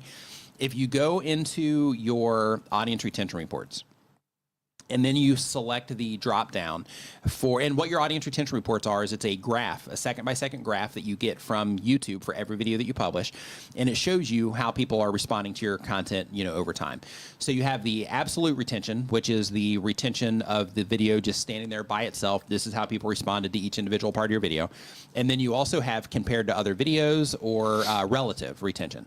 Now, with that particular one, it shows you how your videos compare to other videos of a similar length. So the cool thing about this is when you are, when you're publishing videos, you're like, man, why are my videos not getting, you know, much traction? And then you go and you start looking at all this stuff. This is why they give us our analytics. But you start looking at like, okay, when YouTube shows my video on home pages this many times, how many people are clicking on it? When they show my videos in search this many times, how many people are clicking on it? When they show it in suggested videos this many times, how many people are clicking on it? If nobody's clicking on it, then you're not going to get many impressions because YouTube is wasting impressions by having people not click on your content. So then the next step is once they go into your video, how are they responding to that? So if you are getting some people to click on it, then you can go in and you can say, okay, how is my video comparing to other videos? And in some cases, you might find like, hey, I'm pretty average here. This is okay. I'm heading in the right direction. Normal. In other cases, you might find that you're above average. Those videos will typically do, you know, okay or do well or better than some of the other ones.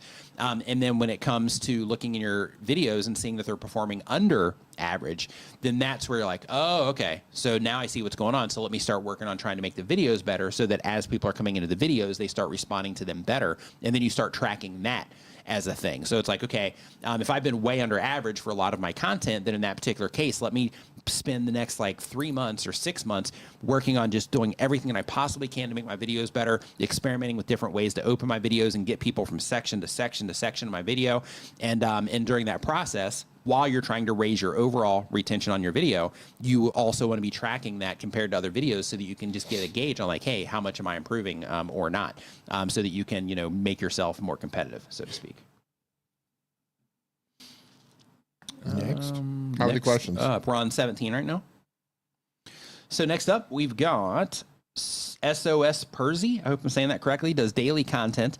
The type of channel is a football or soccer-based channel. The goal of the channel is to reach 1,000 subscribers, and I post because I love the sport of football. It's my passion.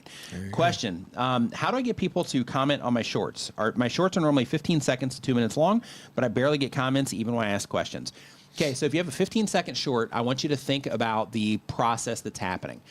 So if you have a short that's 15 seconds long and somebody watches that short for 5 seconds, somewhere within that 5 seconds, you've asked that person to comment, then in that case, they've got 10 seconds to make a move. So that means they have 10 seconds to move their thumb over to the comment thing, go over there, and then actually leave the comment while thinking about, okay, am I answering this question, so on and so forth. So because of that, one thing that I would consider is that, you know, with a 15-second thing, especially with you taking up some of that 15 seconds of answering a question, people just might not have the time to, you know, to comment on it unless they're looping it. So, you know, I would consider that for sure. You know, you might disagree with me on this one, and let me know if you do, but I think you're wasting your time trying to get people to comment on shorts. No. That's not going to move the needle. Just let people comment naturally. Yeah, that's not going to move the needle anything. Yep. Like getting people to finish your short or loop your short should be a priority over getting people to leave a comment, because in terms of... Yeah, I'd try to get them to hit the like button too if you can. Yeah. Like I mean, it's cool to get people to comment on your videos. It's always great to get people engaging, and any engagement is better than no engagement, but you're kind of focusing on the wrong thing here. You know, get them to like it, get them to share it, get them to watch it to the end, right? You look at your audience retention. How long are they actually watching that short? Are they completing the short? Can they go watch another short? Are they subscribing to the channel? But just driving somebody into to leave a comment on a short, you got to think about what the viewers actually doing. When somebody's consuming shorts, they're sitting there on their phone, most of them are on their phone or tablet, and they're just mindlessly doing this. And a lot of them are not going to leave a comment unless they feel compelled to leave a comment. So let it happen organically on a short, because that's not going to be something that's going to make the short succeed.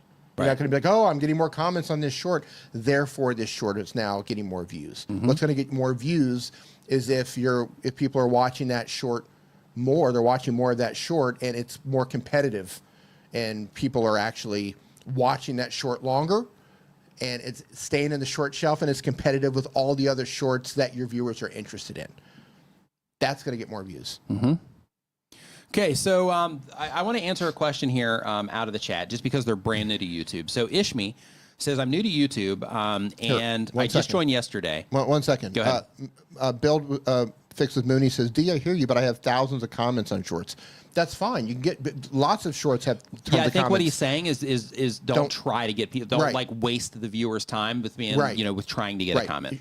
Comments are going to happen organically on shorts. If they happen, they happen. That's great. I'm saying if you're, instead of trying to think, how can I game the short to get comments, focus on getting people to watch the short or do something. So that they'll show it to more people. So they're going to show it to more people. Yeah. Right. The comment is so not. Then you win on the comment side at scale. Right. Instead of sacrificing the video for trying to get people to comment on it. Exactly. Right? Exactly it. Yeah.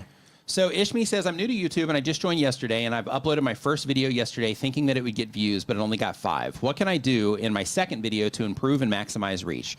First, welcome to the creator side of YouTube. Yep. So the first, I've actually got a handful of things that I want to talk to you about here. So the very first is, as a content creator that is just getting started, you have been getting recommended videos by YouTube for a long time. And out of those videos that you get recommended, you see, you know, tens of thousands of views and hundreds of thousands of views and millions of views on videos. And because of that, as a new content creator, it can be discouraging when you publish a video and it gets 5 views on it, right? And the reason for that is because you see all these other channels that YouTube's been recommending to you that get all of these views on them, and it makes you feel like the videos that you're publishing, you know, aren't good enough, or, you know, those types of things. So the very first thing that I want you to know is that what you're experiencing right now with publishing that first video, getting 5 views on it, that's an extremely normal situation. Right. Most people, when they first start YouTube, they go through what it is that you're going through. When I first started YouTube, I went through what you're going through. I had, when I was getting started, and this was 10 years ago, it's easier now, but 10 years ago, I had a thing to where when I was publishing videos, my first goal was like, okay, I want to try to get 100 views in an hour. And when I first published videos, same thing. It'd be like 5 views for like, you know, a few days, things like that. So I would get to work, you know, trying to figure out communities that I could be involved with and things like that, where I could share videos from time to time and that sort of thing. I'm not recommending that that's what you do, but I'm saying it's what I did back then. So I've been in your shoes. I've also had, you know, other channels where, you know, been in your shoes as well. You know, yeah. So what you're going through is completely normal. So first, understand that. Number 2, when you are publishing videos to YouTube, make sure that you get all of the stuff taken care of. So I have your channel open right now, and right out of the gate, I see that you have a very limited description. So you have all these like hashtags down here. You don't have anything really in your description. You say, I built a massive city in Fortnite Battle Royale, and here's how. And with that particular video, like I would just fill it out. Talk about the things that you're doing in the video. Talk about, you know, some details, things like that. The reason you want to do this is because it gives YouTube additional information about what the video might be about. So YouTube is listening to your video. Their system is watching your video frame by frame, and it's understanding what your video is about there. But the textual information that you add to your description just helps give it additional context. So make sure that you're doing that, especially right now as you're getting started. I built a city in Fortnite match. That's cool, right? That's a good title. It's informative. I like how you emphasized a word, but I think you emphasized the wrong word. And this is just nuanced stuff right here that I probably shouldn't even be saying to you right now. But when you are emphasizing words in a title, you want to emphasize the words that are going to connect with the viewer, right? So in this case, you have I built a city in Fortnite match, but the big word is city, right? So you're making the emphasis like I built a city in Fortnite match. But what you really want to do is you want to highlight Fortnite there, because that's going to be the thing that is going to stand out to somebody if they're just glancing around on YouTube and looking at the homepage, right? Minor detail there. Really, I wouldn't even worry about that right now, but I'm just giving you that information. Another thing is if you look at your channel right now, you don't have much information about your channel. So I would also go through and just finish up all the general setup stuff for your channel. You don't have channel art in here. You don't have any information on your About Me page yet, anything like that. So so I would just go through and get all of that stuff set up. This is just general best practices things to get your channel ready to publish videos. So technically you should have done all that first. It's not really working against you as long as you have your channel verified through either the video thing that they have, which I guess in your case would be the only real option right now. So if you verified your channel, then in that case, you know, that should be enough, but I would get these other things taken care of as well. Number two is the next thing that you should do, because you're like, hey, what can I do to improve it? So right now you don't have a lot of data on the video. You have 5 videos. So the only thing you can do right now is to look at it yourself. Go back and watch your video, and as you're watching through it, ask yourself, okay, if I were to experience this video as a viewer, if I didn't put the video together, and keep in mind you're still going to be biased because you edited the video and made the choices that you made based around the things that you like already, but you're already going to be biased. So what you want to do is you want to go in here and you want to try to remove as much of that as you can, and you want to say, okay, if I came in here as a viewer, how would I experience this video? Click on it, and just from the very first second of the video, just watch the video. And as soon as you start to tune out, mark those points in the video and say, okay, why do I think that I started to tune out here? And what could I do in the next video to where I might have held my attention for a longer period of time? And you just rinse and repeat that process as you go through the video. And then by doing that, that's going to help give you some initial information just based on your own opinions on things that you can do to make the video better. As you start getting more views coming in, then you're going to start getting more information from YouTube in terms of how people are responding to every aspect of your video, in terms of how much they're seeing it on different places on YouTube compared to how much they're clicking on it and coming in. You're going to see how long they're watching for. You're going to see how long they're watching for when they come from different pages. You're going to see the exact points in your videos that people left. You're going to see points in your videos that people rewind, skip. You're going to see everything. But for right now, you need to just focus on making that next video, and the only real information that you have right now is just going to be based on your own experience watching the video, so that you can just try to look at it with a new set of eyes, so that you can just give yourself that information for the next video. Because right now, what I would focus on is the actual skill set side of being a content creator, because it's you're going to fall under the lure of wanting to get as many views as possible as fast as humanly possible, because that's what everybody wants, right? Because we want to publish something and just instantly have everybody love it. In order for that to happen, there's certain things that need to be in place. And those things that need to be in place is the video simply has to be identifiable to the people that you're trying to reach, so they'll see it and stop and pay attention to it. It has to be about something they care about, so they'll click on it and actually come in and watch the video. And then once they come into the video, they have to have a good experience there. So once you start getting that information from YouTube, you're going to be able to make data-driven decisions.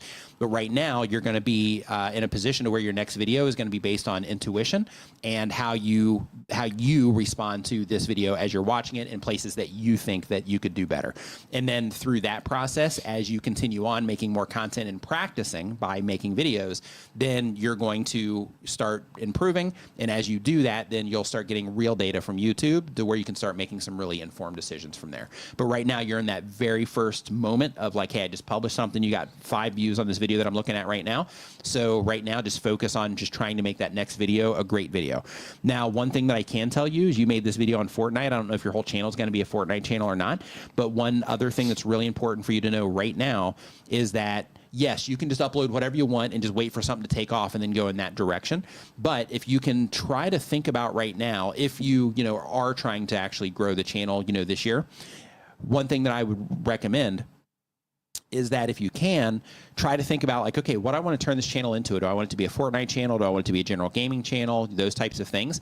And then actually making a plan for them in terms of the content that you're going to publish. Because one thing that's really important right now on YouTube is making sure that as many videos on your channel as possible are a perfect fit for a particular type of viewer. That's the fastest path. So if you are wanting, the growth on YouTube, then I would definitely, get all of those types of things sorted right now too. But I know that's probably a lot of information right now, but hang in there. You got this. Welcome to the creator side of YouTube. It can be challenging. Anybody here that's in the chat, can tell you that, YouTube is definitely not an easy thing. You're going to see videos about YouTube's on easy mode and all this other stuff. And, it's not. It's hard. Like you have skills that you have to develop. You have to use those skills to be able to develop the ability to be able to see things that you might not be able to see right now. Some people are more intuitive than others when it comes to that type of stuff. But like, for example, some people, Dee and I were talking about this earlier, some people can look at a video and they can be like, oh, this video should have started here instead. Like all this other stuff, it wasn't even like necessary or doesn't give context or whatever, where one person will just see it and they'll be like, oh yeah, this is perfectly fine, right? So those are just things that you have to learn over time through, through the skill that you, through the skills that you develop. So, but hang in there. You got this. And welcome to the creator side of YouTube. So somebody mentioned something in the chat. Give me 1 second. Here it is. Lifestyle Glow Up says, I'm an Indian music education channel, and in my niche, there isn't much audience. What do I do? Okay, I don't know if Indians, as in India, are your target audience. But if they are, I believe there's like 700 to 800 million internet users in India. There's an audience for everything. For everything. Doesn't matter what it is, there's an audience for it. And if you're doing music education, there's absolutely an audience for music education. I watch music education channels in English. If you're targeting the India market, I would say you have an enormous audience that's looking for this sort of thing. You just have to learn how to package it correctly. And the best way to do that is to look at successful channels that are already doing what you want to do. Success leaves clues. You've probably heard that before. Look at what they're doing. Look at how they're making their thumbnails. Look at how they're crafting their titles. Look at how they're putting their videos together. Look at the topics that they're choosing and see if you can figure out from there. But there's definitely an audience for music education. If you're targeting India, you have 700 or 800 million users. Like, that's staggering. It is. Yeah. Yeah, so Friendly Talker says, I'm baffled by these family vlogs taking off. One day they have 500,000 subs and then boom, 4.6 million within months. What's up with that? Yeah. So there's a handful of things that happen there. One is they create content over time, and then they have one video pop, and then that feeds a bunch of other videos. And then as those other videos start getting fed, this is a really common thing on YouTube, by the way, which is why it's important to make sure that you're doing everything you can with every video to make it a great experience for the viewer. Because you can be trudging along, and you're like, man, this just, I'm having a heck of a time getting moving here, but I know I'm making good content. And everybody that watches these videos, like I'm getting good, reports out of YouTube in terms of how people are responding to these. I'm just not, getting there yet. But then you have one video pop and it goes into like a more general audience within that niche. And then a lot of people find your channel, and then YouTube starts recommending that content to all those people that, or most of those people that interacted with that content. And then all of your videos start lifting, and then all of those videos start generating more subscribers, and then it just becomes this huge snowball that happens. So there's that side of things. There's also, like, once you do start coming up, like if they already had 500,000 subscribers, they can also collaborate with other, vlog channels and things like that. That's super common on YouTube to, boost, channels in different, directions and things like that. So yeah, there's definitely reason behind all that. So the next channel that we have here is from Smokes Shop. They do automotive and mechanical content. The goal of the channel is to create a source of income doing what I enjoy. And the question is, how can I get YouTube to put my videos to people? My watches come from the strangest videos with no connection to my subject matter. The reason they come from strange places is because you're looking in the suggested videos area. When you're looking in the suggested videos area, it's important to know that YouTube, if you just open up YouTube on your computer right now, and then you click into any video on YouTube and you look over in the suggested videos area, then one thing that you're going to see is that it's going to show, like, for example, I just clicked on one of your videos, the YouTube is Stressful video. Over on the right-hand side, I see a video about the honey dilemma.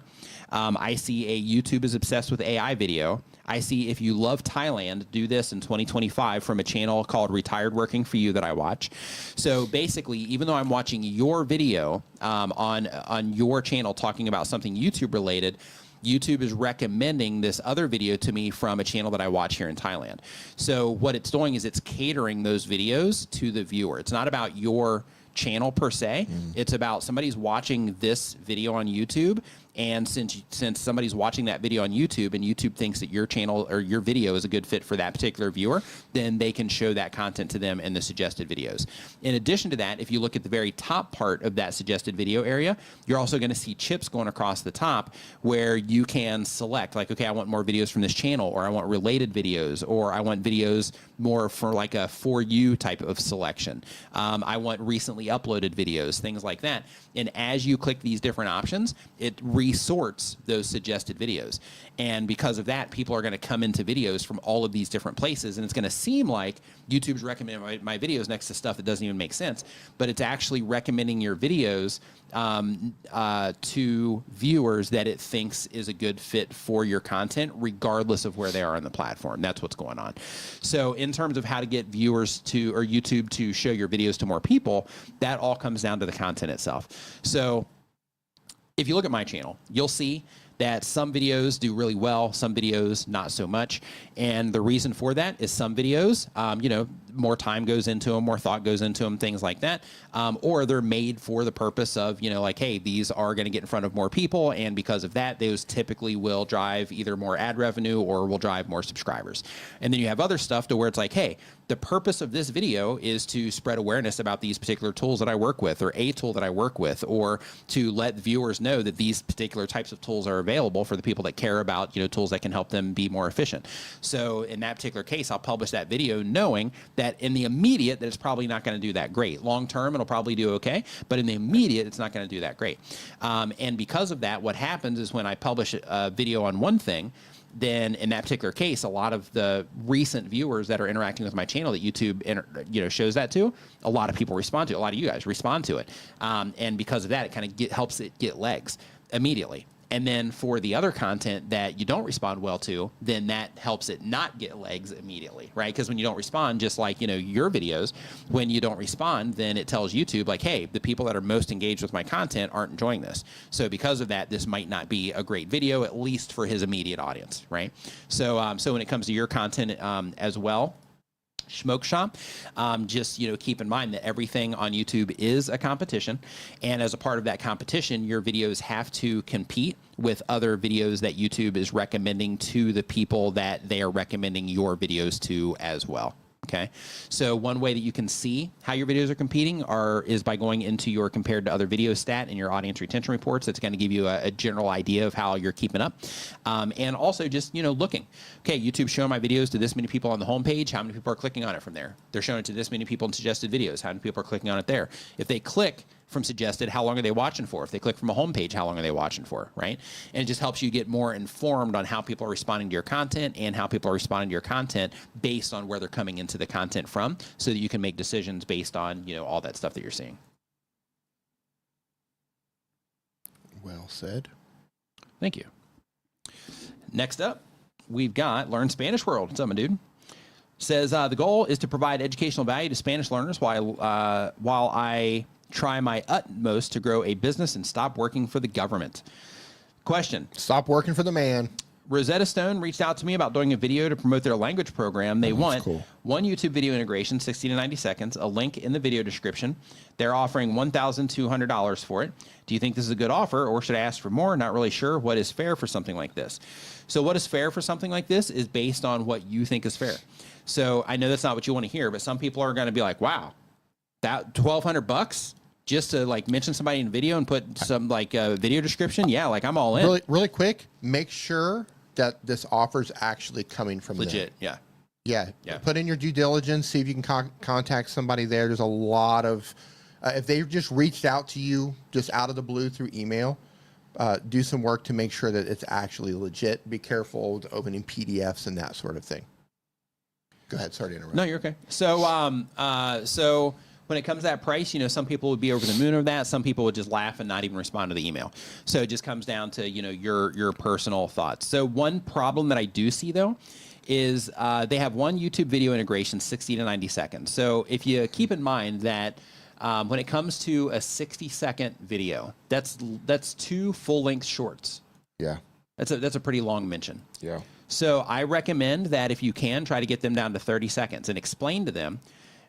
This is how I do it anyway. Explain to them, say, okay, if I do a 2 to 3 minute ad spot for your video, I understand why you're wanting to do that because I get to talk about your thing for the duration of that that integration. However, that's the entirety of a video. Right. And what's going to happen is people are going to come in and they're essentially going to see a 3-minute ad, which means that they're probably only going to watch, 15 to 30 seconds of that ad. And then as people are watching more and more and more, they're just going to get burned out on it and they're just going to click away. And that's going to hurt the long-term performance of this video. If you want to get this message in front of more people, then in that particular case, let me do a 30-second spot or integrate it into the video in a more natural way so that we can get this video to perform better instead of making the whole video your ad, right? If they want you to make a dedicated video, then in that case it's a little bit different. Which I mean, this kind of is right. A 3-minute video is pretty much a dedicated video. So if they're wanting to do a dedicated video, then in that case I would definitely charge more for it. But I would just make it clear to them that you're going to just do a dedicated video on on their particular software. Or service, or CDs. I don't know. I know it used to be CDs. I don't know what's going on with Rosetta Stone now. But yeah, the idea is to just make sure for anybody, if you're doing integrations with companies, the company is going to try to get as much as they can for as little as they can. It's been a very rare occasion for me over my 10 years on YouTube to where I've had a company give me more money than I had asked for. Yeah. That's only happened, I think, 2 times the whole time. However, I've asked for more money in almost every scenario, and people have been willing to give more money. So that's why when you look at what it is that you are going to be providing versus what it is that they are going to be paying, I would just make sure it balances out well with what it is that you're trying to do, what you're comfortable with, and your understanding of the performance of your content and how people respond to the different things that you do in your videos.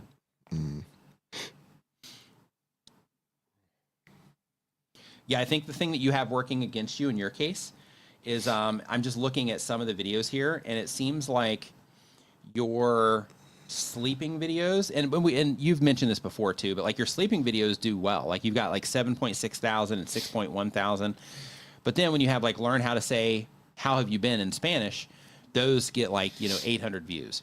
So in that particular case, the $1,200 is probably good for those types of views. Man, like considering, is this all of your videos? Does it work like this? Hold on. So all of your videos that I'm looking at right now that are these really long ones, yeah, all of these, with the exception, with like a couple of outliers, almost all of these do substantially better than the other content. Which does better? His sleeping videos. Sleeping videos? Yeah, so basically learning Spanish while you sleep. Interesting. Yeah, so like with that, man, like if that keeps up, I mean, it looks like it's been going that way for a while. Yeah, man, I don't know. Like if this was me, and I know that you're also trying to sell courses and stuff, and I know that you're probably, because you got 183,000 subscribers, so you're probably like, okay, I want to keep everything on this channel because it's a big channel. But I think that if you had like a bunch of just sleeping videos on here, like if you just made like sleeping video after sleeping video after sleeping video. See, I don't know if you put ads in here though. You probably don't put ads in these sleeping videos. So yeah, that's not going to work. But what I was going to say is, like, you know, you could probably really blow this up if you just lean into the sleeping stuff, because it seems like every time that you publish these, they end up doing well, with the exception of this one from 5 days ago. And then when you talk about Spanish lessons, those just seem to not do as well. Yeah, man, that's a tough one. Yeah, it's a tough call. Like it's clear, but on the other side, you know, like you'd be walking away, or not walking away, but you'd be kind of redoing a 183,000 subscriber channel. So yeah, that's a tough call. Really tough call. But yeah, so hopefully that answered your question on the sponsor side though.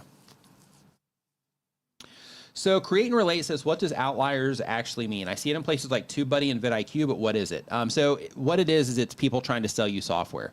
No, I'm just kidding. I'm just kidding. So what it is Outliers are basically videos that do substantially better than other videos. So an outlier video, like let's say that you have a channel that publishes videos to that channel. They typically get 15,000 views a video, or 20,000 views a video, or 1,000 views a video. Then they publish a video that gets 100,000 views on it. That's an outlier video because it did substantially better than the other videos. Or if it gets, you know, if they typically get, you know, 1,000 views and they get a 50,000 view video, that's an outlier for that channel because it did substantially better than the other videos. So one of the things to keep in mind when it comes to outlier videos, and a lot of people don't talk about this, is basically the message with all these tools, because vidIQ, TubeBuddy, 1 in 10, View Stats, I think Creative Fuel is also doing the outlier thing. TubeSpanner, I think, is they're getting ready to come out with some stuff where they're going to be doing it also. But basically, when it comes to the outlier idea, it's advantageous if you're doing it across niches, and it can be advantageous to an extent if you do it the right way within your niche. So, for example, if you're like, hey, like I see in my niche right now, everybody's making these like, oh, YouTube's on easy mode, right? So if I were to see like, hey, these are all outliers on, you know, these particular channels where they seem to be doing great on all these other channels, I wouldn't do a YouTube is on easy mode video. I would do if you think YouTube is in easy mode, then you're gullible or something like that. And then through that, I would be making something that is contrasting those. So the people that watched all those videos on YouTube being in easy mode, they'd be like, oh, wait a minute. What's this guy got to say? Because he's saying something different compared to, you know, what it is that all these other people are saying.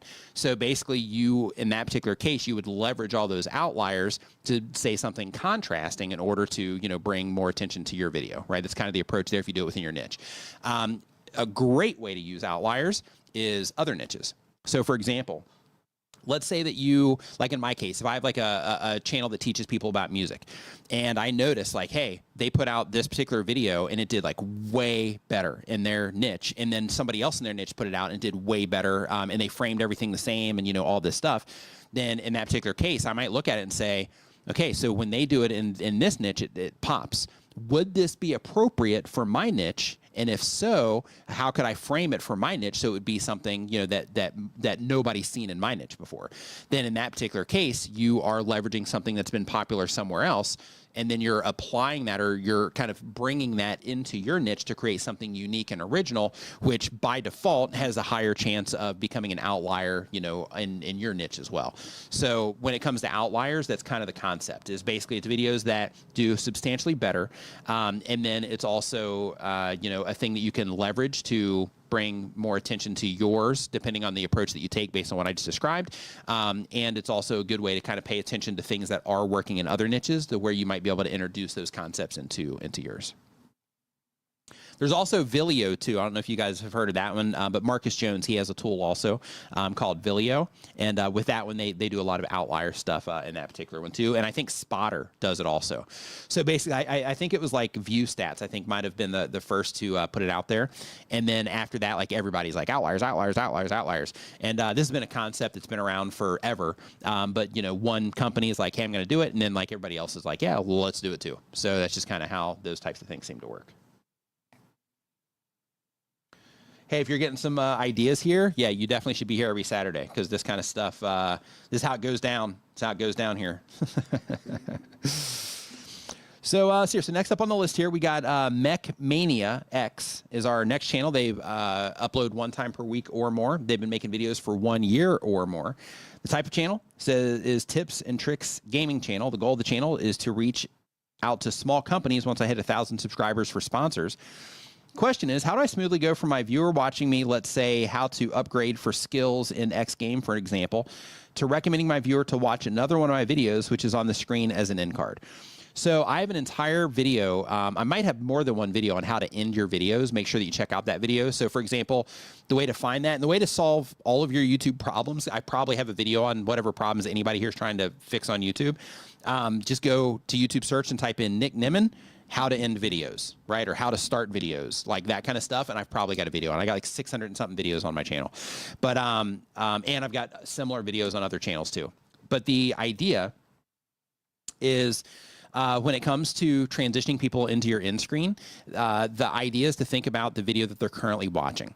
So for example, if you have a video on like, you know, picking tomatoes, then in that particular case, well, okay, you do gaming. So if you have a video on, you know, finding the, you know, let's see, what could I use here? If you had a video on the best places to drop in Fortnite, right? To find the most, you know, stuff, you know, when you first land. Then in that particular case, if somebody was interested in watching that particular video, they're clearly interested in Fortnite. They're clearly interested in learning about how to improve in Fortnite, right? You've proven that by them clicking on and watching that video all the way to the end, okay? So what you want to think about is as you're approaching the end of the video, instead of saying things like, okay, so, you know, that concludes our video, or, you know, blah, blah, and hey, make sure you subscribe and blah, blah, and all this other stuff. Instead, what you want to do is you want to build up that next click. So instead of, you know, trying to get people to subscribe and comment and all that stuff, instead you say something like, oh, hey, and if you are trying to find the best places to drop in Fortnite, you probably are also wanting to know the skins that, you know, can help camouflage you better than most of the skins during this particular season. Well, I put a whole video together for you that you can watch right here. So go ahead and click into that now, and I'll see you over in the next video.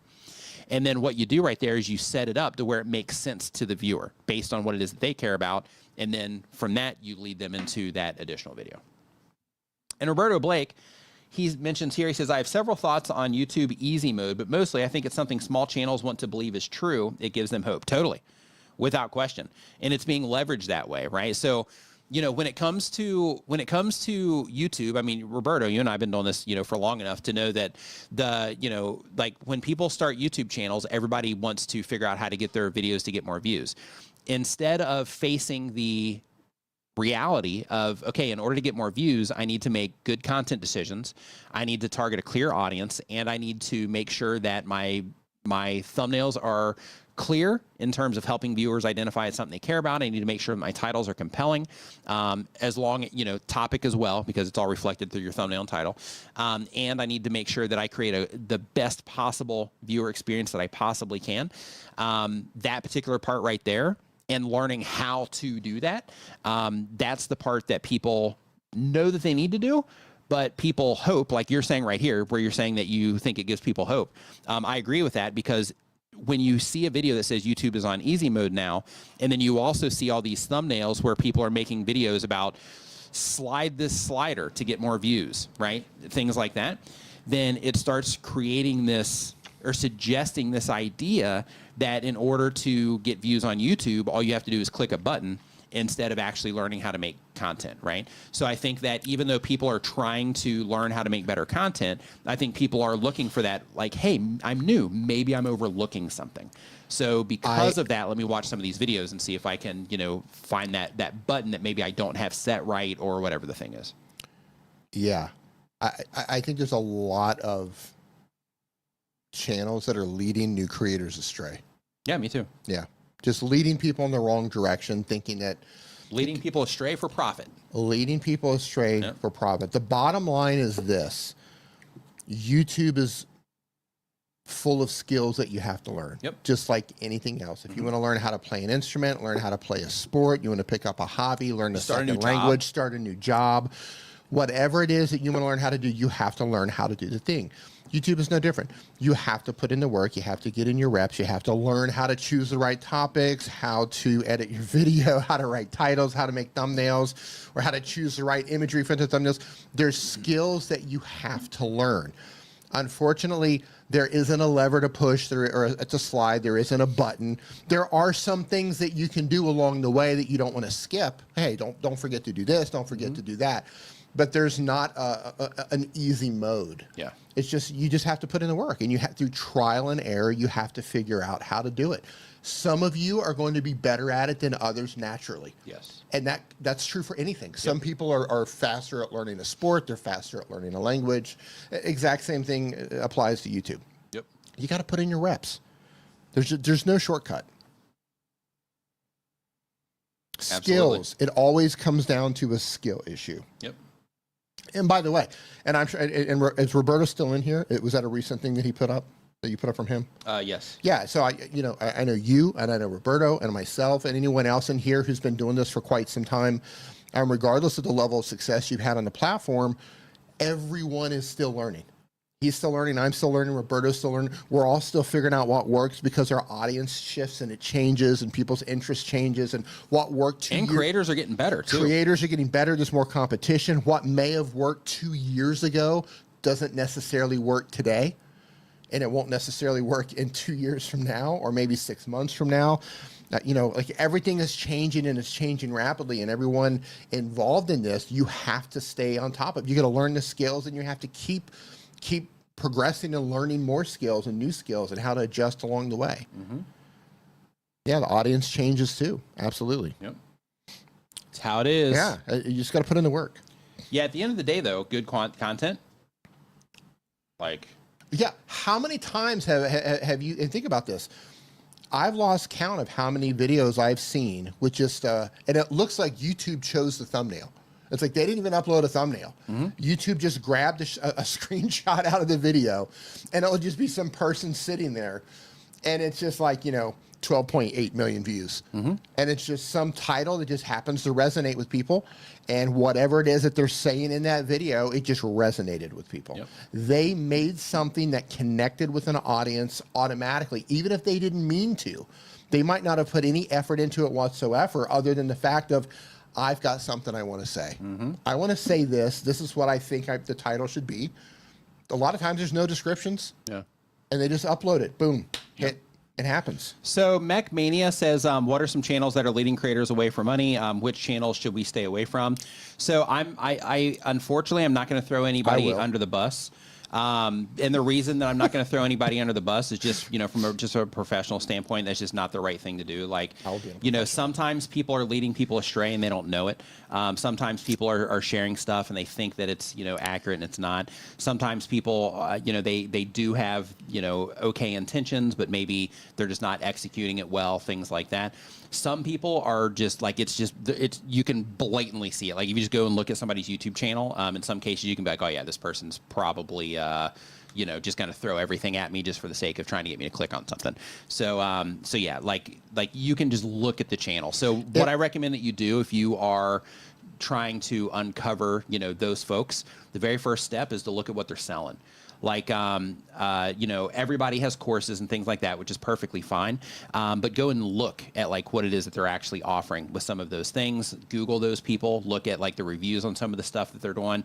Like, I know there's some people that I've Googled, and it's just like, just pages and pages and pages of people like calling them scammers and like all this other stuff. Like, just kind of, just hop on Google and do some Google searches for the people that you watch. I'm actually putting out an app that, as long as Apple lets me do it, because one of the things as part of this app that I'm working on, that should be out soon, is that it has tools in there for content creators, but it also has a resources area. And as part of that resources area, there's a section to where I'm putting trusted channels in there. And the reason that I have that section is for this thing that we're talking about right now.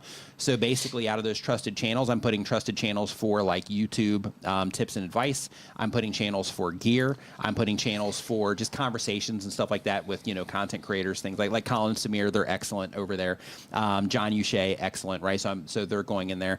But basically just putting trusted creators in there, and people that, that I know, for a fact, are, sharing good information information that actually helps people. Because one thing that I do want to make clear is just because somebody has something to sell doesn't mean they're not trying to help people, because this is how people earn a living, right? But there are some channels that are just completely just saying things for the sake of saying things. And those things are, just sending people in the wrong direction and having people focus on the wrong things. And they're doing that. I don't know if it's maliciously, but they're... it's easy content. That's why they're doing it. Yeah. Here's why they're doing it. And I'm sorry to interrupt. Yep. Some of these channels, they know the things that you're looking for. They know the struggles that you have, and they're packaging content in a way over and over and over and over again, dangling this thing in front of you, making you believe that there's an easy fix to the thing. Yeah. Here's an easy fix to your problem. Right. And as you've probably through trial and error found out, that there's not an easy fix to your problem. It just takes work, and it just keeps learning the skills. Right. But they understand your troubles. They understand the things that you're focused on, and they just keep dangling that thing. Here it is, here it is, here it is. Oh, there's an algorithm change. Again, 24 hours later. Oh, 24 hours later, there's a new algorithm change. Here's what you got a new doubt. Right. Oh, here, 24 hours later, there's a new algorithm change. Right. You got to do this. Just be mindful of channels that make it look too easy. Yeah. Just bottom line. If it looks like it's too easy, if it looks like all you got to do is this, they're not being honest about it. Pay close attention to the language too. Yeah. So, like for example, and this is all like, copywriting and things like that too, from like a marketing perspective. So people use this because it works also. It works, right. So just because somebody's using the words doesn't mean that what they're doing is malicious, but it does. But the people that are more malicious are using some of these words as well, because they know that people respond to them. Things like easy, secrets, those sorts of things. Those are things that people are like, oh, I'm missing out on something. So because of that, let me, go in here and buy whatever this person has to sell. Right. So yeah. But I don't want to just keep harping on that. But just be mindful. Be mindful. Yeah, just be mindful of what's going on. It's not easy. The Right. algorithm doesn't change, and YouTube doesn't let us know every 12 hours that there's an algorithm change. Right. And here's the new secrets that you got to do for the algorithm just changed 12 hours ago. Yeah. Just look, you just got to learn the skills. Bottom line, that's all it is. You got to learn how to make videos and get people to click on them. There's tons of nuance in that, but that's the reality of it. That's the reality of it. You got to learn the work side of YouTube. You have to learn how to make the videos. You have to learn how to build the business around the channel, around your brand. And some of that is stuff that kind of sucks to do, because as creatives, we just want to make stuff, right? But then, on the other side of that, there's like the other stuff that you need to pay attention to, so that the stuff that you are making can have the, biggest impact or the most reach or whatever it is that, that you're after. Cathy Fit, thanks for the super chat. Appreciate it. Says, do you need to hold derailing in Savage channel? Yeah, he does. He does. Absolutely. Yeah, no, there's a professional thing. Like you said, you don't want to, I want to throw people under the bus. But at the same time, it's like, you don't, because all we can do is just say, use your head. Mm-hmm. If somebody's trying to sell something to make it look too easy, then you might be being led astray. Yeah. And courses can absolutely help you. Yeah. There is value in courses, and the value that comes from courses is that you are tapping into somebody's experience. So even if somebody's like shady, if they are sharing, information that, that is helpful, then it can still be helpful. But the idea is that, when it comes to courses, if somebody's sharing their experience, then, there's value in that. So I know on Reddit, the general consensus over there for the YouTube community is that if anybody's selling anything, then, then they're bad. But, the reality is, the whole idea with courses is that as content creators, you understand that, people do use that as one of the ways that they monetize. And in addition to that, when it comes to courses, that's how you shortcut stuff, right? That's how you, and by shortcut, I mean, instead of sitting there trying to figure something out for days or months or years, you can watch somebody's video on it or take somebody's, system on it, so to speak, and then apply it to what it is that you're doing. And they can help you understand that thing so that you can actually do it better, right? So it's helping you in that way. That's what I mean by shortcut. Yeah. So from a educator standpoint, because like you talked about people on Reddit, everybody, if they're selling something, everything's bad. Just like you want to monetize your channel, your videos, your niche, just like you want to make supplemental income or become a full-time creator, people who are in the education space, be it teaching music education or YouTube education or TikTok, whatever it is, if you're in the education space, you want to monetize your content as well. Right. And people have this weird misconception that if you are teaching someone how to do something, if you're in an education space, you shouldn't be paid for it. Right. Everyone, we're trying to make money too, just like you are. You know, we have to buy cameras, we have to buy lights, we have to take the same amount of time that you take to make your retire videos. someday.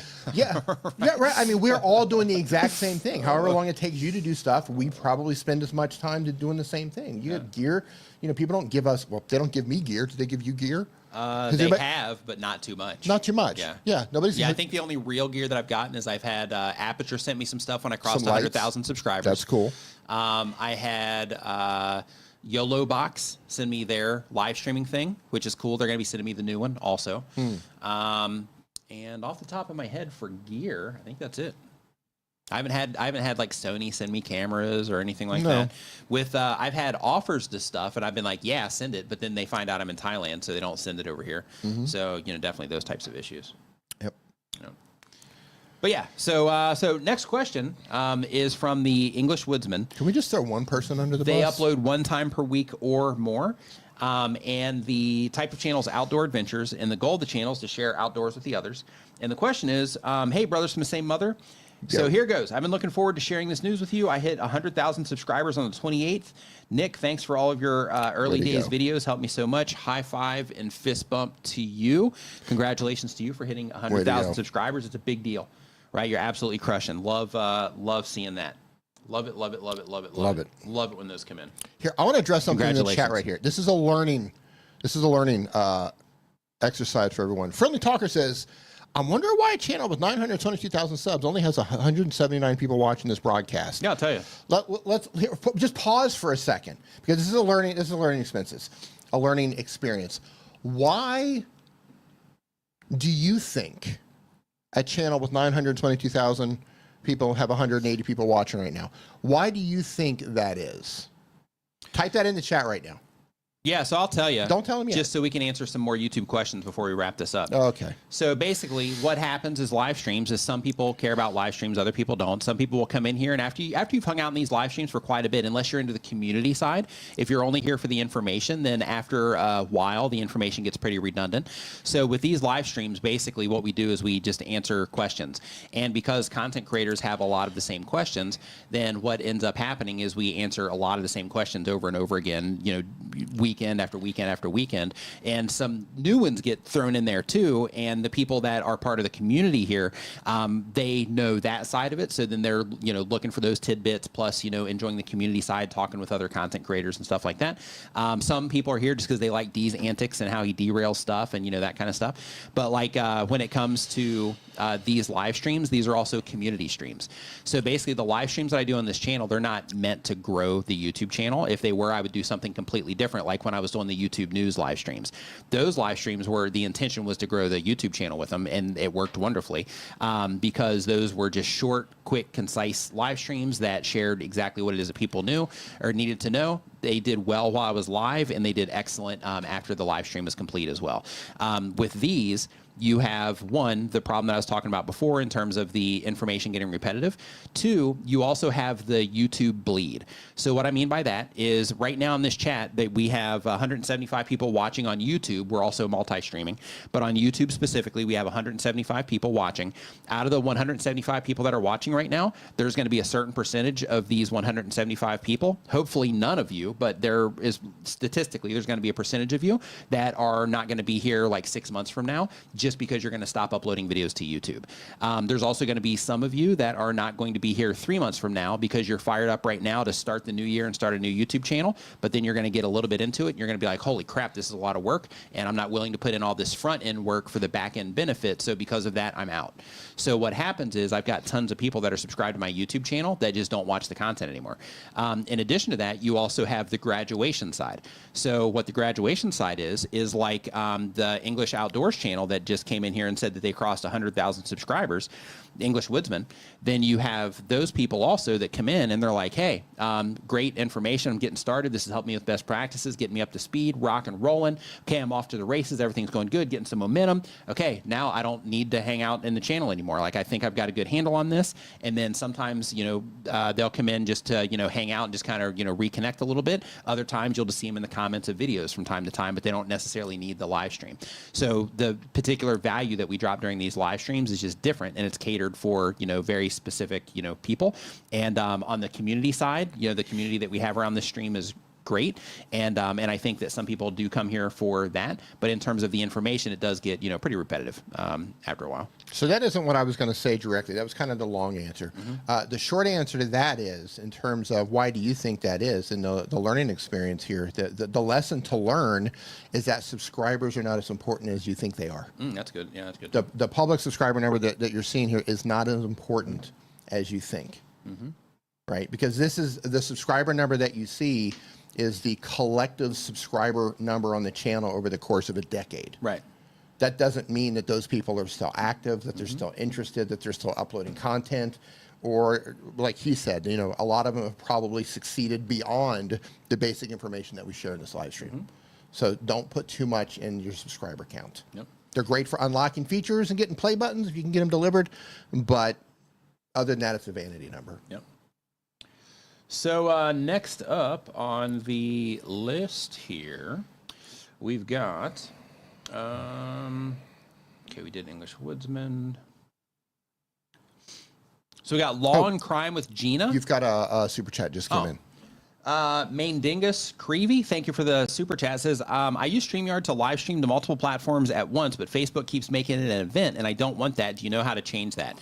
I don't use StreamYard to live stream to Facebook, so I'm not sure. I know that they do have limitations on Facebook about where you can live stream to. I think your profile's still good, but I don't think they let you stream to groups anymore, at least using third-party tools. So because of that, that could be why it's making it an event. I'm not sure.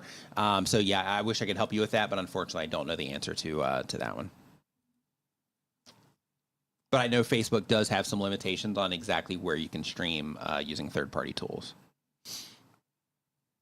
Next.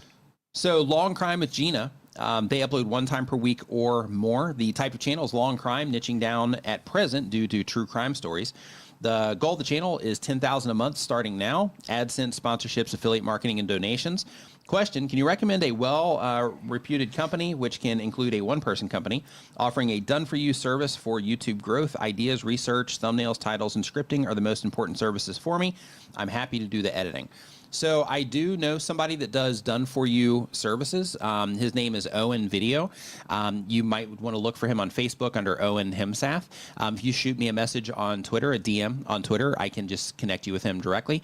But he does have a done-for-you. He's one of the people that have a done-for-you service, but he's one of the people that I recommend the most. So, so if you're looking for just a full done-for-you thing, then I would say go for him for editing, making thumbnails, writing titles, doing the research, all that stuff. His team does all that stuff. Next up, we got Life in Greece. Life in Greece does how-to, vlog, and renovation content. The goal of the channel is to build a great community, increase passive income. And the question is, I have 2,500 subs. My videos get 75+% at 30% retention and over 50% watch time. My channel grows, but so much more slowly than most. I feel like the AI is against me. I'm 62. So first off, the age has nothing to do with your YouTube channel. There is a 80-year-old YouTuber that I ran into not too long ago that is absolutely crushing it. So I wouldn't worry too much about the age. It's all going to come down to the content itself and how people are responding to the content. So you are, at that 75% at the 30-second mark. I'm just looking real quick to see how long your videos are. Okay. Yeah. So you're making longer videos too. So you're actually doing, pretty well in terms of, your retention and all that. But keep in mind for, what it is that you're competing with, it might not be enough. You are getting, thousands of views on your videos, which is good. You're definitely heading in the right direction, or you are in the right direction. One thing I would definitely do that you might need to look into is first go and look and see how your videos are comparing to other videos of similar length. So in order to find this, go into any video, click into your analytics for that video, and then go into your audience retention reports. When you go into your audience retention reports, you're going to see the basic report. There's going to be a drop down where you can select compared to other videos, just get an idea of how you're comparing there. In addition to that, you also need to make sure that you are thinking about how people are connecting with your videos. So for example, there isn't any consistency about what's going on. So here on the channel, you say that you are living in Greece since 1984. So I don't have much context in terms of what it is that you offer there on that quick blurb outside of your living in Greece. And then for your title, I have a nearly cured skin mite quarantine video. And then I have a late December in Greece video. Now, if somebody's interested in learning about Greece or your experience living in Greece, things like that, then in that particular case, you got to think for these skin mite videos that are doing okay, like, do they even care about Greece, or are they just interested in what's going on in the skin mites, right? And then you have another one about like self-builds can be brutal. That doesn't have anything to do with Greece, at least not from the outside. Roof collapse, question mark. That's not a compelling title, right? And you're showing yourself in this thumbnail. Here, I'm just going to pull this one up. Here, hold on real quick. Right. Do you need me to do anything, or you got it? Yeah, I got it. There you go. So let me stretch this out here. Do you mean to put it full screen? Let me get out my doodler here. And my doodler isn't being doodlered here. Way to go. Okay, yep, it's not working. Okay, so let's see here. So the things that I'm talking about are happening right in here, right? So right here, self-builds can be brutal. If the whole thing is about you living in Greece and your life in Greece, there's nothing here that tells me that this has anything to do with your life in Greece. This is just something about self-builds, right? Here, roof collapse, but you are sitting under what looks like a nice, healthy roof in terms of something that hasn't collapsed, right? So if you're doing like a roof collapse video, then showing maybe something about the collapse might be the win in that particular case. But yeah, like, I think that topics are what you need to work on, and just how you're expressing those topics through the imagery. I think both of those things would be a major deal for you. And in addition to that, just being clear on what it is that you're offering. So if you're sharing your life in Greece, then in that particular case, like, I would try to make it more clear that this has something to do with each one of the videos that you publish, that it has something to do with you being an expat or of you living in Greece. Because right now it just seems like just kind of like a random channel, like camping in my forever home. There's nothing about that from the outside that has anything to do with Greece outside of your little @ thing with your channel name on there. I would also take that off, actually, because it is kind of distracting from, you know, from the other stuff that's going on in your thumbnails. So I would actually take that part out of your thumbnail and try to think of how you can express some of this stuff through the imagery. Now, one thing that's good though is if you look at your videos, right? Like, people, you know, you've got 2.9, almost 2.5 thousand subscribers on the channel. And you're getting, you know, 1.2 thousand views, 1.9 thousand views, 3.6 thousand views. This one down here, you're getting 50,000 views on this particular video. So you're doing really well for, you know, for the amount of people that are currently subscribed to your channel. And what this tells me is that you have people that are coming back, they're continuing to watch your videos, like, they want more, right? Which is great. So a couple things that I would definitely work on right now is I would work on just that, like, who it is that you're wanting to watch your videos, and making sure that every video that you publish, you know, is of value to them in some way. If the whole thing is about like, hey, it's just me sharing my life experience, then in that case, you don't even need to put the life in Greece stuff or anything like that. You can just make the whole thing about like, hey, this is my life, and you can follow along, but just make sure that you're making the content in that way also. But I would still even try to find some type of theme or some type of consistency around the types of things that you are, around the types of things that you're talking about. And also, like, thumbnails like this, right, with all these words all over them. Like, when you're making thumbnails on YouTube, you want to have like a clear point of focus. Right now, you've got like these white words on like a white wall, essentially, and they're not really attention grabbing. Like, it's hard to even kind of see what's going on, and it takes effort to kind of read those. Like, I would try to use as few words as possible if you're going to put words in there. I would also experiment in cases like this, like, hey, let me just put a video of me taken this same selfie and see if people respond to it better or worse than they respond to this one with all the text over it, and start using YouTube's feature where they have that particular option to where you can just start to understand if you even need any text at all in the thumbnails, which it looks like you're doing some of that up here already. But yeah, like I would focus on those things right now, but I think clarity in terms of what it is that you're offering and who it is that you're offering for is going to be, you know, the biggest thing. And then the reason I think that is because once you get clear on what it is that you're offering and who it is that you're offering it to, then that's also going to help in terms of the topics, right? So you can make sure that the whole idea, the reason this is important is because you want somebody that watches this late December in Greece video to also want to watch nearly cured skin mite quarantine, to also watch skin mites are attacking me, to also watch abandoning camp, to also watch roof collapse. Because the more that you can get people watching videos back to back, the more that YouTube's going to recommend your content to those people, which means the more people that are going to keep coming back, which means that you're going to be able to create the snowball, so to speak. People are already responding well to you. So you are, you know, in good standing there in terms of like YouTube's putting your videos out there, people are liking them. That's why you're getting the views that you're getting, especially, you know, with the subscriber count that you have, which is another emphasis like Dee was talking about in terms of how much subscriber count, you know, doesn't matter that much anymore. But when it comes to your content, I would definitely get just super clear on what you're offering and who it is that you're offering it to, and then try to express that by putting out videos and thinking, okay, for those people that I'm trying to reach with this and add value through with my content, is this video going to be just a home run with them? If the answer is yes, publish it. If the answer is no, then make a different video instead, right?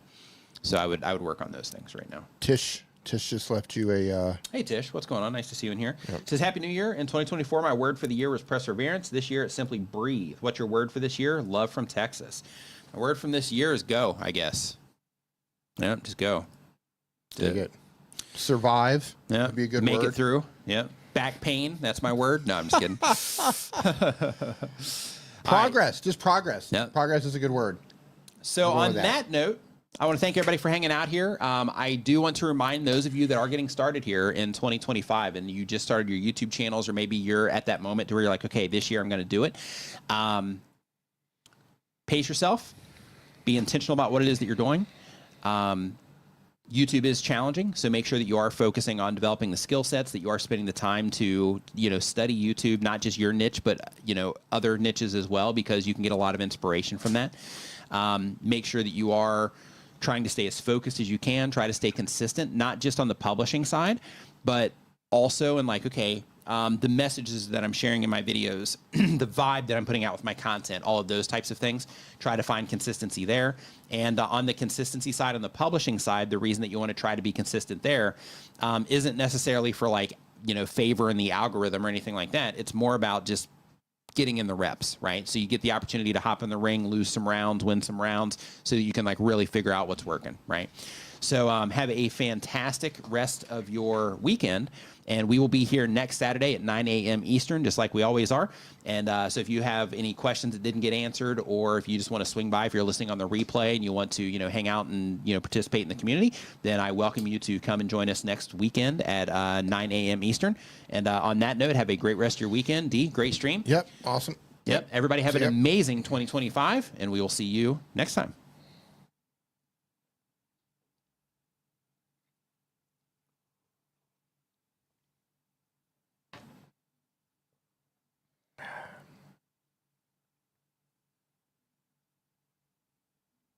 If I can get this end stream button.